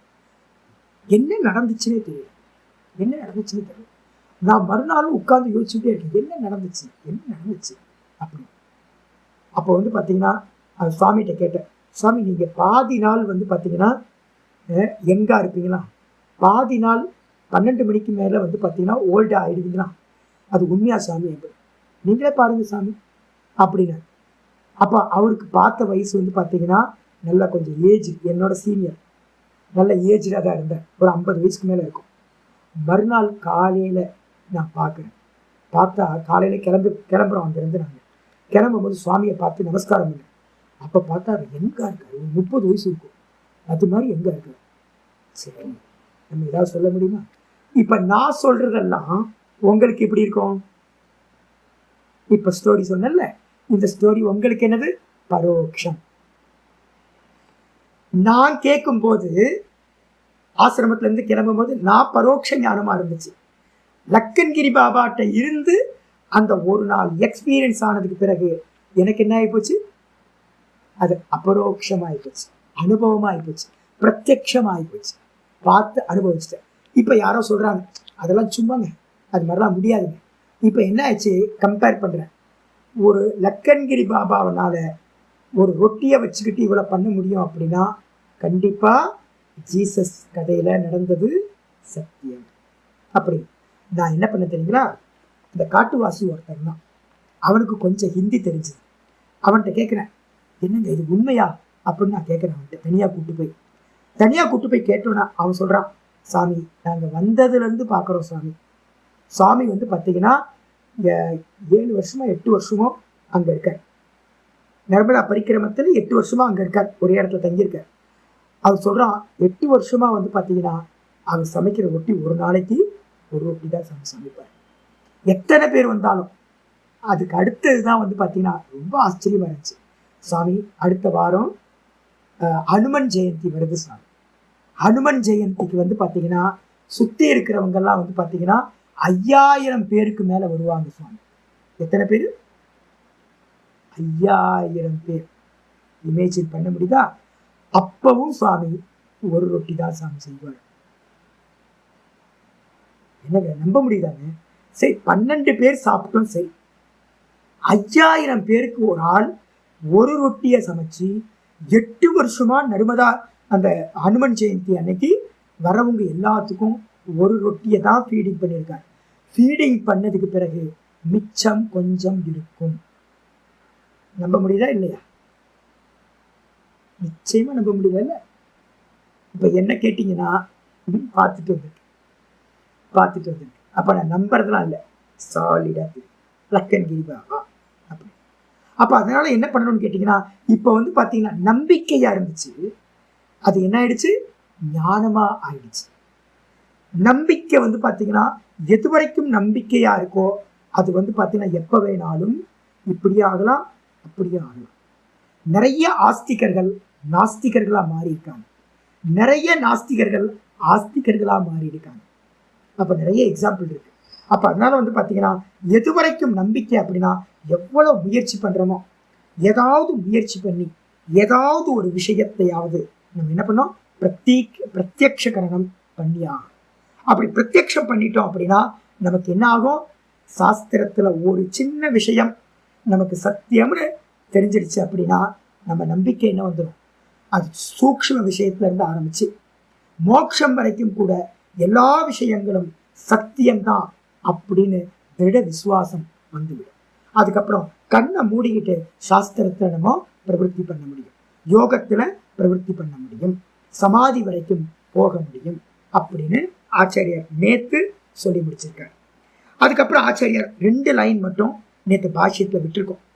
2 லைன் என்ன விட்டுருக்கோம், ஆச்சாரியர் சொல்றார் அநியதாசு விருத்திஷோ. அநியத்த விருத்தினா என்ன சுவாமி அப்படின்னு கேட்டீங்கன்னா, உங்களுக்கு ஒரு ஒன்னத்தை பத்தின ஞானம் உண்டாகணும்னா என்ன இருக்கணும், எனக்கு மைசூர் பாக்கு வேணும், வந்துருமா, டும்முன்னு வந்துருமா மைசூர் பாக்கு. என்னெல்லாம் நடக்கணும், ஒன்று நான் கடைக்கு போய் ஸ்ரீகிருஷ்ணா ஸ்வீட்ஸில் போய் வாங்கிட்டு வரணும். சரி, வாங்கிட்டு வரேன். அந்த மைசூர் பாக்கு அந்த கடைக்காரனுக்கு எப்படி கிடைச்சிருக்கும், டும்முன்னு கிடைச்சிருக்குமா, கிடைச்சிருக்காது. கடலை மாவு, அதுக்கப்புறம் நல்லா பாகு எடுத்து கடலை மாவு போட்டு நல்ல நெய் போட்டு சுகர் போட்டு நல்ல இதெல்லாம் யூஸ் பண்ணி பச்சை கற்பூரம் போட்டு அதை வந்து பார்த்தீங்கன்னா மணிக்கணக்காக அதை கிண்டி அதை வந்து பார்த்தீங்கன்னா பேக் பண்ணியிருப்பான். அப்போ ப்ராசஸ் இருக்கா இல்லையா, கடலை மாவை வறுக்கணும், வறுத்தது நெய்யில் போட்டு வறுக்கணும், அதுக்கப்புறம் ஒவ்வொரு ஸ்டெப் பை ஸ்டெப்பாக இருக்கா. அப்போது ஒரு ஒரு மைசூர் பாக்குக்கு பின்னாடி நிறைய ஸ்டெப்ஸ் இருக்கு மைசூர் பாகா மாறுறதுக்கு. இதுக்கு என்ன பேர் அப்படின்னா ஆர்டர். ஆர்டருக்கு என்ன பேருனா சம்ஸ்கிருதத்தில் நியத்தம், நியத்த பிரவருத்தின்னு சொல்லுவோம். நியத்த பிரவருத்தின்னா என்ன அர்த்தம் அப்படின்னா, ஒரு காரியத்தை சித்தப்படுத்துறதுனா நமக்கு ஸ்டெப் பை ஸ்டெப்பா வந்து தான் கடைசியில தான் அந்த வஸ்து நமக்கு கிடைக்குது. கிடைச்சா போதுமா, பார்த்தா பத்தாது சாமி, எடுத்து வாயில வச்சு சாப்பிடணும் சாமி, சாப்பிட்டாதான் அதோட டேஸ்ட் அனுபவிக்க முடியும். இதன நியத்தம், இதன ஆர்டர். இந்த ஆர்டர் எங்க இல்லை பாருங்க, எங்க இல்லை, இந்த ஆர்டர் எங்க இல்லை, சொப்பனத்துல, வேற எதுவும் இல்லை. சொப்பனத்துல வந்து பாத்தீங்கன்னா நான் ஒரு கப்பல் கனவு காட்டுறேன் அப்படின்னா கப்பலை பார்க்கறதுக்கு ஒரு இன்ஜினியர் முதல்ல கப்பலை கட்டி அதை வந்து பார்த்தீங்கன்னா நம்ம சொப்பனத்துக்குள்ளார விட்டு அப்படியே நம்ம பார்த்தோம். மைசூர் பாக்கு பண்ணதுக்கு பிறகு மைசூர் பாக்கு அங்கே சாப்பிட்டோம், அதெல்லாம் ஒன்றுமே இல்லைல்ல. அங்கெல்லாம் கிரியேஷன் எப்படி நடந்துச்சு, டும் டும் டும் டும் டக் டக் டக் டக்குன்னு எதெல்லாம் நினைக்கிறோமோ அதெல்லாம் நமக்கு முன்னாடி வந்துடுது. அப்படிதானே நடக்குது. அதுக்கு என்ன பேர் அப்படின்னா அநியத விருத்தின்னு பேர். நம்ம ஜாகிரதத்தில் இருக்கிறதெல்லாம் ஸ்தூல வஸ்துக்கள் அடையிறதெல்லாம் நியத்த விருத்தி. அதே நேரத்தில் சூக்ஷ்ம வஸ்துக்கள் எல்லாமே அநியத்த விருத்தி அப்படின்னு பேர். அந்த அநியத்த விருத்தியில வந்து பார்த்தீங்கன்னா தத்து விஷயாயாம் எதெல்லாம் அநியத்தமா இருக்கோ, சொப்பனத்தில் இருக்கிறதெல்லாம் அநியத்த விருத்தி. அதே மாதிரி ஒரு யோகிக்கு என்ன பண்ணுவான், எனக்கு மைசூர் பாக்கு வேணும், மைசூர் பாக்கு பண்ணணுமா, பண்ண வேணாம். கடையில் போய் வாங்கணுமா, வாங்க வேணாம். நான் என்ன பண்ணுவேன், நாக்கோட நுனியில தாரணம் பண்ணி ஒரு க்ஷணம், தாரண தியான சமாதி, இதுக்கு பேர் சம்யமம்னு பேர், பின்னாடி வரப்போகுது. நாக்குல நுனியில வந்து பார்த்தீங்கன்னா தாரணம் பண்ணி தியானம் பண்ணி அந்த இடத்துல வந்து பார்த்தீங்கன்னா மைசூர் பாகு, கிருஷ்ணா ஸ்வீட்ஸ் மைசூர் பாகு அப்படின்னு நான் நினைச்சேன். அப்படின்னா மைசூர் பாகை வந்து பார்த்தீங்கன்னா எதுவுமே ஸ்தூலமாக இல்லாமல் எனக்கு என்ன ஆகிடும், அந்த டேஸ்ட் எல்லாம் என் கண்ணுக்கு முன்னாடி நாக்கில் வந்துடும். சாப்பிட முடியுமா? அப்போ தேவையா? நம்ம வஸ்துக்கள் தேவையே இல்லை. அப்போ ஒரு யோகி இருந்த இடத்துல இருந்து அவன் எதையெல்லாம் அனுபவிக்கணும்னு நினைக்கிறானோ அதையெல்லாம் அனுபவிச்சிருவான். நான் வந்து சொல்றேன் என்னன்னு கேட்டீங்கன்னா, ஹரித்வார் போய் ரொம்ப நாள் ஆச்சு. நல்லா கங்கா ஜலத்துல சில்லுன்னு நேற்று ஆசைப்பட்டேன். நான் நல்லா சில்லுனுக்கு வந்து பார்த்தீங்கன்னா குளிக்கணும், முங்கி முங்கி கங்கால குளிக்கணும். ரொம்ப நாள் ஆச்சு எனக்கு அப்படின்னு நினைக்கிறேன். இப்போ என்னால் என்ன பண்ணணும்? நம்ம நேராக போனால் தான் முடியும். இதே யோகியா இருந்தா நான் என்ன பண்ணுவேன் தெரியுங்களா? இருந்த இடத்துல இருந்தே சொப்பனத்தில் போகணுமா? சொப்பனத்தில் போனோம்ல, 2000 கிலோமீட்டரை நிமிஷ நேரம் க்ஷண நேரத்தில் கங்கையில போய் இமயமலையை பார்த்து கங்கால ஸ்நானம் பண்ணிட்டு காலையிலக்குள்ள வந்துட்டோம் நம்ம. அதே மாதிரி யோகி என்ன பண்ணுவான்னா, எந்த ஆர்டரும் இருக்காது. இங்கேருந்து இமயமலைக்கு போகிறதுக்கு ஒரு ஆர்டர் இருக்குல்ல, ஒன்று ஃப்ளைட்டை பிடிக்கணும், இல்லைன்னா ட்ரெயினை பிடிக்கணும், ட்ராவல் பண்ணணும், அங்கே போய் சேரணும். இந்த ஆர்டர்லாம் இருக்குது. ஆனால் யோகிக்கு வந்து பார்த்தீங்கன்னா இந்த ஆர்டர் எதுவுமே இருக்காது. அதனால அதுக்கு பேர் என்ன பேருனா அநியத்த விருத்தி அப்படின்னு பேர். அநியத்த விருத்தினா என்ன அர்த்தம்? ஆர்டர் இல்லாத விருத்தி. இந்த உலகத்தில் இருக்கிற எல்லா விஷயத்துக்கும் ஒரு ஆர்டர் இருக்கு, ஆனா யோகிக்கு அந்த ஆர்டர் இல்லை. அதனால என்ன பண்ணுவான்னு கேட்டீங்கன்னா, உலகத்துல எதையாவது பிரமாணம் சொல்றோம்ல, தார்க்கிகர்கள் என்ன பண்ணுவாங்க அப்படின்னா, 2 விஷயத்துக்கு விலக்குன்னு சொல்லுவாங்க. எக்ஸம்ஷன்ஸ் இருக்கு 2 விஷயத்துக்கு. ஒன்று என்னன்னு கேட்டீங்கன்னா ஈஸ்வர பிரத்யக்ஷம். ஈஸ்வர ஞானத்துக்கு எந்த ஒரு ஆர்டரும் இல்லை. அதே மாதிரி யோகி பிரத்யக்ஷம் அப்படின்னு. இந்த 2த்தையும் விட்டுட்டு மற்ற எல்லாத்துக்கும் ஒரே மாதிரி ஆர்டர். யோகிக்கு நம்மளை மாதிரி பிரத்யக்ஷம் பண்ணணும்னு அவசியம் இல்லவே இல்லை. நினைச்சது எல்லாத்தையும் அவன் அடைய முடியும். அதனால அதுக்கு என்ன பேரு? அநியத்த விருத்தின்னு பேர். அது மாதிரி அநியத்தமான விருத்தியில தத்து விஷயாயாம் என்ன அர்த்தம்? இந்த விஷயம் ஒரு யோகிக்கு கிடைச்சிட்டு வசீகார சஞ்ஞாயாம் உபஜாத்தாயாம்.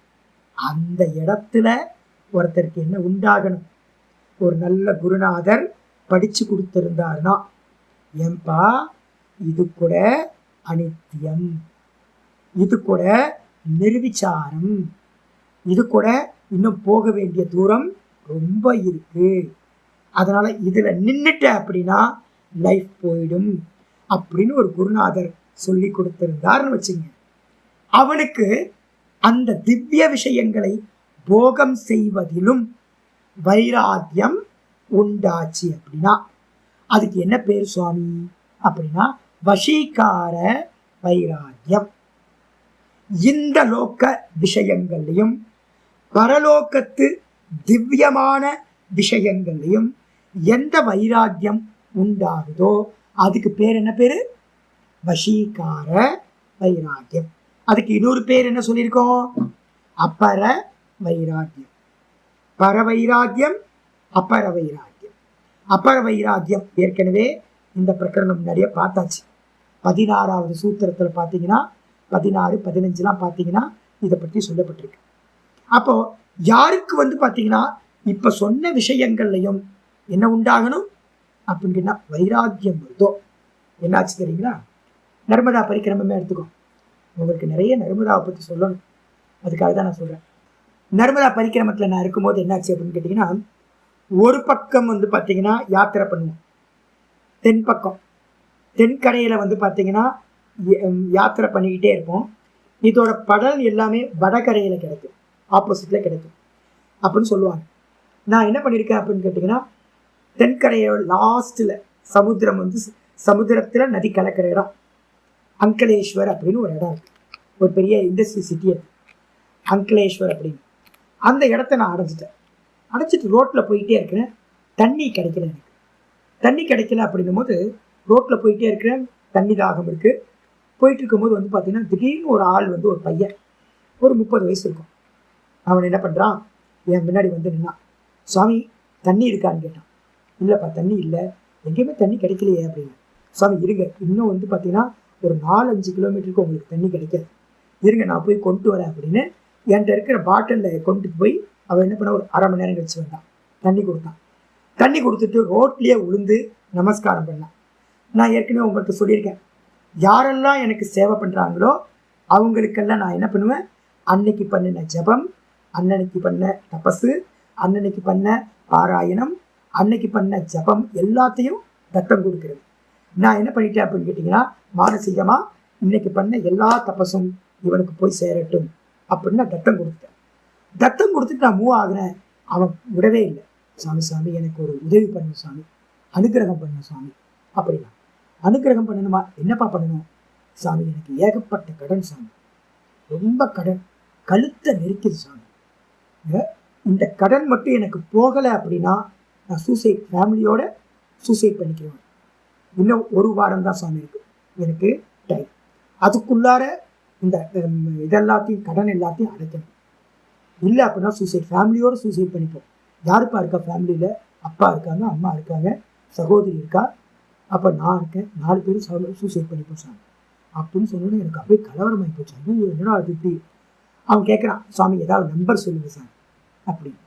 நம்பர் சொல்லுங்க அப்படின்னா, பாம்பேயில் வந்து பார்த்தீங்கன்னா ஒரு லாட்ரி இருக்குது, நம்பர் லாட்ரி. அதில் என்னன்னு கேட்டிங்கன்னா 80 டைம்ஸ் அதிகமாக கிடைக்கும். நீங்கள் 1 ரூபாய் கட்டினீங்க அப்படின்னா 80 ரூபாயா உங்களுக்கு கிடைக்கும். 10 ரூபாய் கட்டினீங்கன்னா என்ன கிடைக்கும், 800 ரூபாய் கிடைக்கும். இது மாதிரி 80 மடங்கு அதிகமாக கிடைக்கும். அது மாதிரி இருக்குது. நான் என்கிட்ட வந்து பார்த்தீங்கன்னா நம்பர் கேட்டோன்னே நான் சொன்னேன், ஐயோ நமக்கெல்லாம் இதெல்லாம் சொல்லி பழக்கமே இல்லை, ஃபெயிலியர் ஆகி போச்சுன்னா எனக்கே தெரியாது இல்லை. எதையாவது நம்பர் கேட்டு எதையாவது சொல்லி அவன் ஏதாவது பணம் கட்டி வேஸ்ட்டாக போச்சுன்னா எனக்கு அப்படியே பயந்துக்கிட்டே நான் என்ன பண்ணேன்னா, அவன் விடவே மாட்டேன்றான். என்ன சாமி சாமி எப்படி இருந்தாலும் நீங்கள் நம்பர் சொல்லணும் அப்படின்னு. நான் என்ன பண்ணிட்டேன், நர்மதா பக்தி எனக்கு ரொம்ப அதிகம். நான் என்ன பண்ணிட்டேன், நர்மதா மாட்ட கொஞ்சம் பிரார்த்தனை பண்ணி, எனக்கு நல்லதோ கெட்டதோ எதுவும் தெரியாது, உன்னோட பரிக்கிரமால இருக்கிறதுனால அவன் ஹெல்ப் பண்ணியிருக்கான், அவனுக்கு நான் சொல்லி ஆகணும் அப்படின்ட்டு நான் என்ன பண்ணிட்டேன், 2 நம்பர் சொல்லிட்டேன். மொத்தம் எத்தனை நம்பர் சொன்னேன், அவன் 2 நம்பர் கேட்டான், 2 நம்பர் சொல்லிட்டேன். சொன்னதுக்கு பிறகு அவன் நமஸ்காரம் பண்ணிட்டு போயிட்டான். சுவாமி ஆப்போசிட் கரைக்கு வாங்க, உங்களை நான் பார்க்குறேன் அப்படின்ட்டு போயிட்டான். எனக்கு பயமாக போச்சு, ஐயோ ஆப்போசிட் கரைக்கு வேற வந்து பார்ப்பானே அப்படின்னு. நிறைய அப்படியே போயிட்டுச்சு. ஒரு 7-8 நாள் ட்ராவல் ஆச்சு. 7-8 நாள் முடிஞ்சு அடுத்த கரைக்கு வந்துச்சு. அடுத்த கரைக்கு வந்த மாத்திரத்தை ஃபஸ்ட் டே என்ன சொல்லியிருக்காங்கன்னா, இந்த கரையில் பண்ணின தபஸெல்லாம் அடுத்த கரையில் பலஸ்வரூபமாக மாறும். நான் போய் காலையில் இறங்குறேன், போட்டில் இருந்து காலையில் இறங்கியாச்சு. சின்னஸ் வந்து பார்த்தீங்கன்னா தீபாவளிக்கு வர சமயம், தீபாவளி நவம்பரில் வருமா, நவம்பர் சமயம், கடற்கரை ஓரம், நல்ல கோல்டு. எனக்கு வந்து பார்த்தீங்கன்னா குளிர், நல்ல குளிர். நைட்டு ஒரு 2 மணிக்கு கொண்டு போய் போட்டுக்கார விட்டுட்டான். நைட்டு 2 மணிலேருந்து குளிர்னா குளிர், தாங்க முடியாத குளிர், தனுப்பு. குளிரில் இருந்து வந்து பார்த்தீங்கன்னா தூங்கவே இல்லை, ரொம்ப டிஸ்டர்பன்ஸ் ஆகிடுச்சு. எந்திரிச்சு நான் என்ன பண்ணுறேன் அப்படின்னு கேட்டிங்கன்னா, காலையில் அப்படியே இது பண்ணும்போது நான் யோசிக்கிறேன் மனசில், ஒரு கம்பளி இருந்தால் ரொம்ப நல்லா இருக்கும். ஒரு நல்ல கம்பல், நல்ல குளிர் தாங்குற மாதிரி ஒரு கம்பல் இருந்தால் நல்ல நிம்மதியாக ராத்திரியில் தூங்க முடியும். ராத்திரியில் நல்லா தூங்குனா காலையில் நல்ல யாத்திரை பண்ண முடியும் அப்படின்னு நான் என்ன பண்ணேன், மனசில், யாரும் சொல்கிறதுக்கு ஆள் இல்லை, மனசுக்குள்ளார காலையில் நினச்சிக்கிட்டேன்.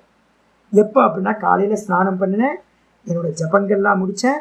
முடித்ததுக்கப்புறம் இந்த தாட்டு எனக்குள்ளார வருது. தாட்டு வந்த மாத்திரத்தை நான் என்ன பண்ணுறேன், கம்பெனி கிடைச்சா நல்லா தான் இருக்கும், யார்ட்டும் சொல்ல முடியாது. அப்படியே வாக்கிங் ஸ்டார்ட் பண்ணிட்டேன்.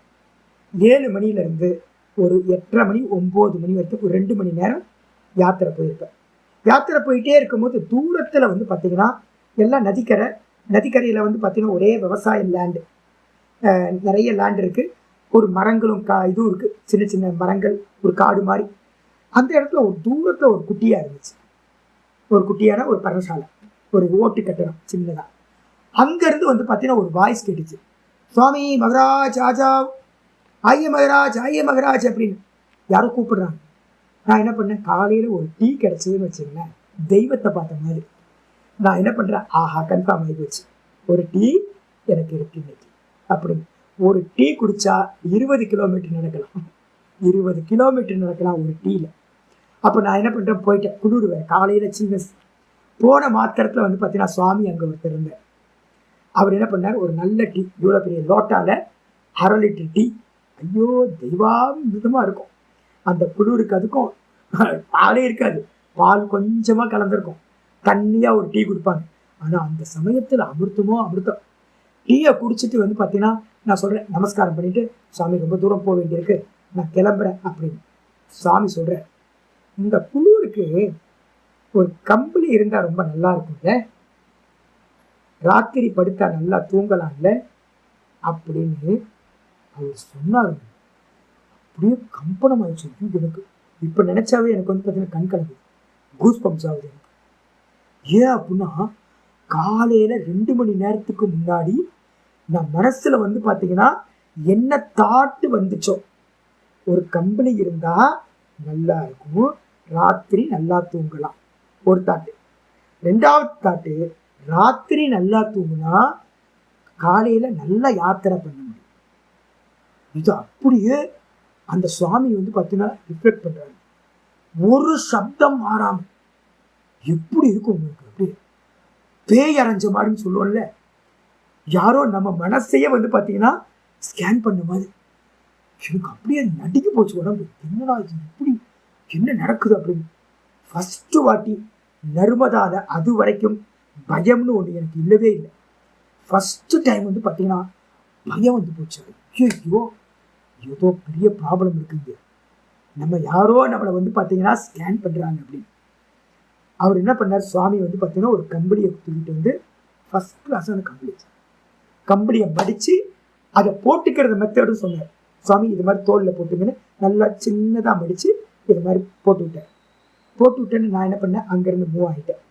மூவ் ஆனதுக்கு பிறகு வந்து பார்த்தீங்க அப்படின்னா மெதுவாக எனக்கு வந்து பார்த்தீங்கன்னா, நமக்கு தான் ரொம்ப லாஜிக் புத்தியாச்சு, சாஸ்திரம்லாம் படித்தவன்ல, ஒரே லாஜிக் தானே, நம்மளாம் புத்தி தானே. இது ஏதோ பனைமரத்து கீழே உட்காந்து தன்னால் வந்து பார்த்தீங்கன்னா பனங்கா கீழே விழுந்த மாதிரி ஏதோ எதேச்சையாக நடந்திருக்கு, அப்படிதான் நம்ம சொல்லுவோம். எதேச்சையாக ஏதோ நடந்திருக்கு, அதனால் இதெல்லாம் ரொம்ப சீரியஸாக எடுத்துக்க வேணாம் அப்படின்ட்டு நான் என்ன பண்ணுறேன் அப்படின்னு கேட்டிங்கன்னா, மெதுவாக மூவ் ஆனதுக்கு பிறகு வந்து பார்த்தீங்கன்னா ஒரு 2 நாள் 3 நாள் ஆச்சு. இதை மறந்துட்டு 2-3 நாள் ஆச்சு. 2-3 நாள் ஆனதுக்கு பிறகு ஒரே வந்து பார்த்தீங்கன்னா அந்த ஏரியா ஃபுல்லாக மத்திய பிரதேஷ் ஃபுல்லாக வந்து பார்த்தீங்க அப்படின்னா பச்சை பட்டாணி இருக்குல்ல, இந்த பச்சை க்ரீன் பீன்ஸ், அது வந்து பார்த்தீங்கன்னா ஃபுல்லாக பச்சை பட்டாணி ஃபுல்லாக போட்டிருக்காங்க. எனக்கு பச்சை பட்டாணினா வந்து பார்த்தீங்கன்னா அவ்வளோ பிரியம். ஆனால் வந்து பார்த்தீங்கன்னா ஒரு நாள் கூட எனக்கு பிக்ஷையாக பச்சை பட்டாணி கிடைக்கவே இல்லை. அந்த ஏரியா ஃபுல்லாக ஹார்வெஸ்ட் பண்ணிட்டு இருக்காங்க. எனக்கு ஒரே துக்கமாக போச்சு, என்னடா இது, இவ்வளோ சுற்றி வந்து பார்த்தீங்கன்னா பச்சை பட்டாணி இருக்குது, நான் குக் பண்ண மாட்டேன். குக் பண்ணுறதா இருந்தால் எடுத்து குக் பண்ணிக்கலாம், யாரும் கேட்க போகிறது இல்லை. குக் பண்ண மாட்டேன், அயாச்சித்தமாக வரணும், கேட்காம வரணும். ஐயோ பிச்சை வந்து பார்த்தீங்கன்னா பார்த்துக்கிட்டே இருக்கேன், பச்சை பச்சையாக தெரியுது, எல்லா இடத்துலையும் மூட்டையாக வச்சுருக்காங்க. ஆனால் ஒரு சப்ஜியை பண்ணி யாரும் கொடுக்க மாட்டேன்ட்டான். நான் என்ன பண்ணுறேன், காலையில் கிளம்பும் போது எனக்கு வந்து பார்த்தீங்கன்னா கோபம், சரியான கோபம். தபஸ் பண்ணும்போது என்ன இருக்குன்னா கோபம் அதிகமாக இருக்கும். தபஸ் பண்ணுறவங்களுக்குலாம், தபஸ்விகளுக்கெல்லாம் கோபம் ரொம்ப அதிகமாக இருக்கும். அதனால எனக்குள்ளார கோபம் என்னாச்சுன்னு கேட்டிங்கன்னா, சண்டை போடுறதுக்கு யார் இருக்கா, நர்மதா அம்மா மட்டும்தான் சண்டை போடுறதுக்கு இருக்காங்க. எனக்கு வந்து பார்த்தீங்கன்னா கோபம்னா பிடிச்சி 4 அடி அடிக்கலாம் போல் எனக்கு கோபம். நான் ஒன்றை சுற்றிக்கிட்டு இருக்கேன், எல்லாத்தையும் விட்டுட்டு வந்து பார்த்தீங்கன்னா ஒன்றை சுற்றிக்கிட்டு இருக்கேன், காஞ்சி போன ரொட்டியாக கொடுத்துக்கிட்டு இருக்கேன். ரொட்டி கிடைக்கிறதெல்லாம் காஞ்சி போன ரொட்டியாக இருக்குது, ரொம்ப ஹார்டு, சாப்பிட முடியலங்க. டிக்கெட்டுன்னு சொல்லுவாங்க, இவ்வளோ திக்னஸாக இருக்கும். நெருப்பில் போட்டு வாட்டி எடுப்போம், ஐயோ நாக்கெல்லாம் கிழிச்சிடும், சாஃப்டாகவே இருக்காது. நம்ம வீட்டிலலாம் சப்பாத்தி சாஃப்டாக போட்டு சாப்பிட்றோம்ல, அதெல்லாம் கிடைக்காது, செரிமானமே ஆகாது. அது மாதிரி ரொட்டி அதை உள்ளே போட்டிங்க அப்படின்னா 2 நாள் வந்து பார்த்தீங்கன்னா வயிற்றுல அப்படியே கிடக்கும்.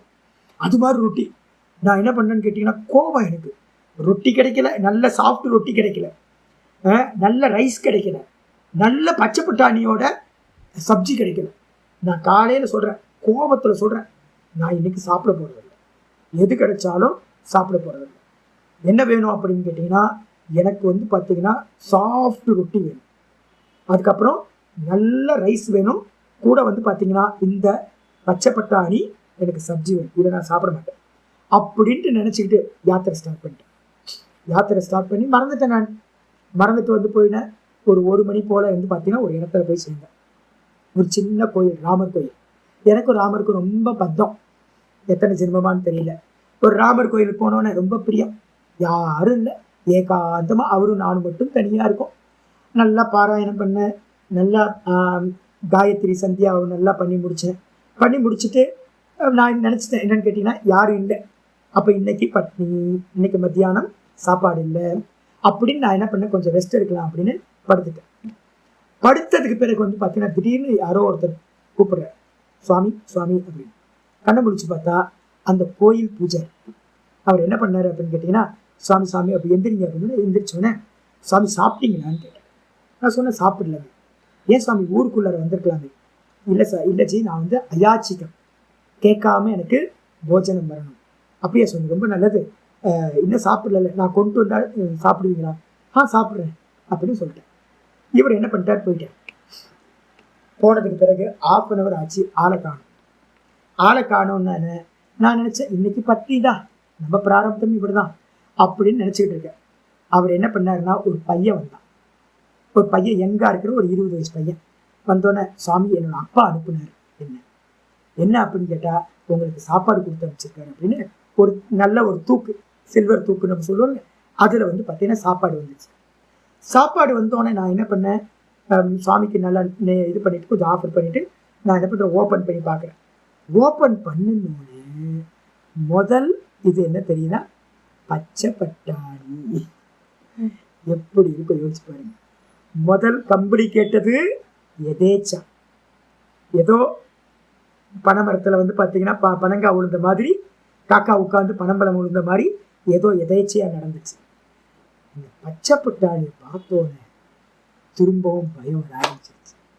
என்னடா இது பச்சை பட்டாணி அப்படின்னு. பச்சை பட்டாணிக்கு கீழே என்ன தெரியுங்களா இருந்துச்சு, 2வது கண்டிஷன் என்ன சொல்லியிருக்கேன், நல்ல சாஃப்டா ரொட்டி. என்ன இருந்துச்சு தெரியுங்களா, பூரி இருந்துச்சு. 4 பூரி சாப்பிட்டுதுன்னு. நான் சப்பாத்தி கேட்டேன், பகவான் என்ன பண்ணார், பூரியை கொடுத்தார். பூரியை கொடுத்ததுக்கு பிறகு இதை 2த்தையும் எடுத்து வச்சுட்டு நான் என்ன பண்ணேன்னு கேட்டிங்கன்னா, சப்ஜிக்கு வந்து பார்த்தீங்கன்னா பூரிக்கு சப்ஜி சாப்பிட்டேன். சாப்பிட்டு முடிச்சதுக்கு பார்த்து சாதம் மட்டும் இருக்கு.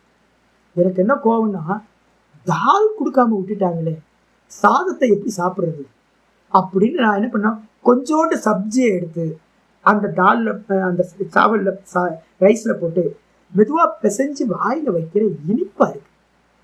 எனக்கு ஒரே ஆச்சரியம், என்னடா சாதம் இனிப்பா இருக்கே அப்படின்னு தோண்டி பார்த்தா பால் சாதம், பாசுமதி ரைஸ்ல பால் சாதம், பூரி, அதுக்கப்புறம் பச்சை பட்டாணி சப்ஜி. என்ன ஆகும் யோசிச்சு பாருங்க. உங்களுக்கு வந்து இது எதேச்சையா நடந்ததா இல்லை வந்து பார்த்தீங்கன்னா உண்மையா? அடுத்தது என்னாச்சுன்னு கேட்டிங்கன்னா, இங்கேருந்து மூவ் ஆகி போயிட்டே இருக்கும்போது தீபாவளிக்கு முந்தின நாள் அந்த இடத்துல வந்து பார்த்தீங்கன்னா ஒரு சத்திரம் இருக்கு, அங்கலேஸ்வரோட ஒரு சிட்டி. அது அந்த சிட்டியில் வந்து பார்த்தீங்கன்னா நல்ல கோயில், கிருஷ்ணர் கோயில், நல்ல விஷ்ணு பகவானோட கோயில், நர்மதா நதிக்கரையிலேயே.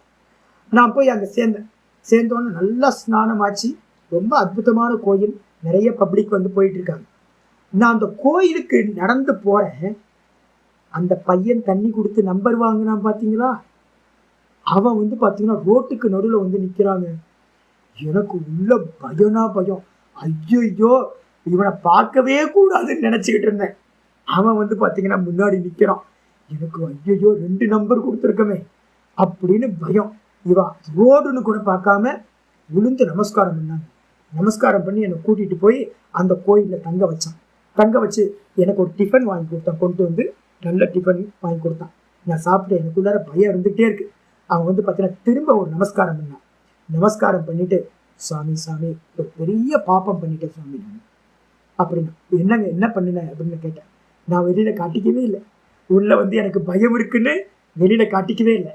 நான் உடனே சொல்றேன் வெளியில, எனக்கு அப்பவே தெரியும் உனக்கு ஸ்ரத்த கம்மி, நீ வந்து பார்த்தீங்கன்னா நீ இது மாதிரி தான் பண்ணுவேன்னு எனக்கு தெரியும், என்ன பண்ணானே தெரியாது எனக்கு.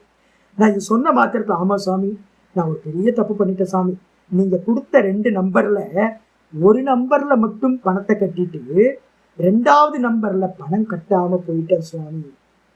ஒரு நம்பருக்கு வந்து பார்த்தீங்கன்னா நான் சொன்னேன் ஒன்று வந்து பார்த்தீங்கன்னா 7ஆம் நம்பர் சொன்னேன், ஒன்று 32 சொன்னேன், 2 நம்பர் சொன்னேன்.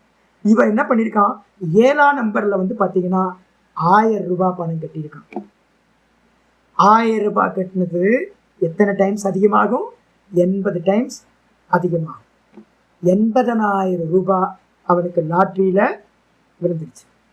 அந்த 32ஆம் நம்பர்னு நான் சொன்ன பார்த்தீங்களா, அதுல பண்ணாம இவன் என்ன பண்ணிட்டான், அவனுக்கு தெரிஞ்ச நம்பர்ல பணம் கட்டான், அது லாஸா போச்சு. 32வது நம்பருக்கும் லாட்ரி விழுந்திருக்கு.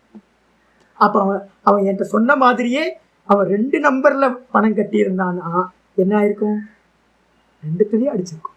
அதான் அவன் என் ஒழுங்கு நமஸ்கார் காலை பிடிச்சிக்கிட்டு, சாமி பெரிய தப்பு பண்ணிட்டேன் சாமி, நம்பிக்கை இல்லாம நான் பண்ணிட்டேன் சாமி, மன்னிச்சிருங்க சாமி, என் குல தெய்வம் சாமி, நீங்க திரும்ப ஒரு நம்பர் சொல்லுங்க சாமி அப்படின்னா திரும்ப ஒரு நம்பர் கேட்டான். ஐயோ சாமி வேணாம், எனக்கு அந்த நம்பர் லாட்ரி விழுந்துச்சு அப்படின்னு 2 நம்பருக்குமே பிரைஸ் விழுந்திருக்கு அப்படின்னு எனக்கு ஏதோ மிராக்கிள் நடக்காது. நான் மிராக்கிள் நம்புறவனே இல்லை.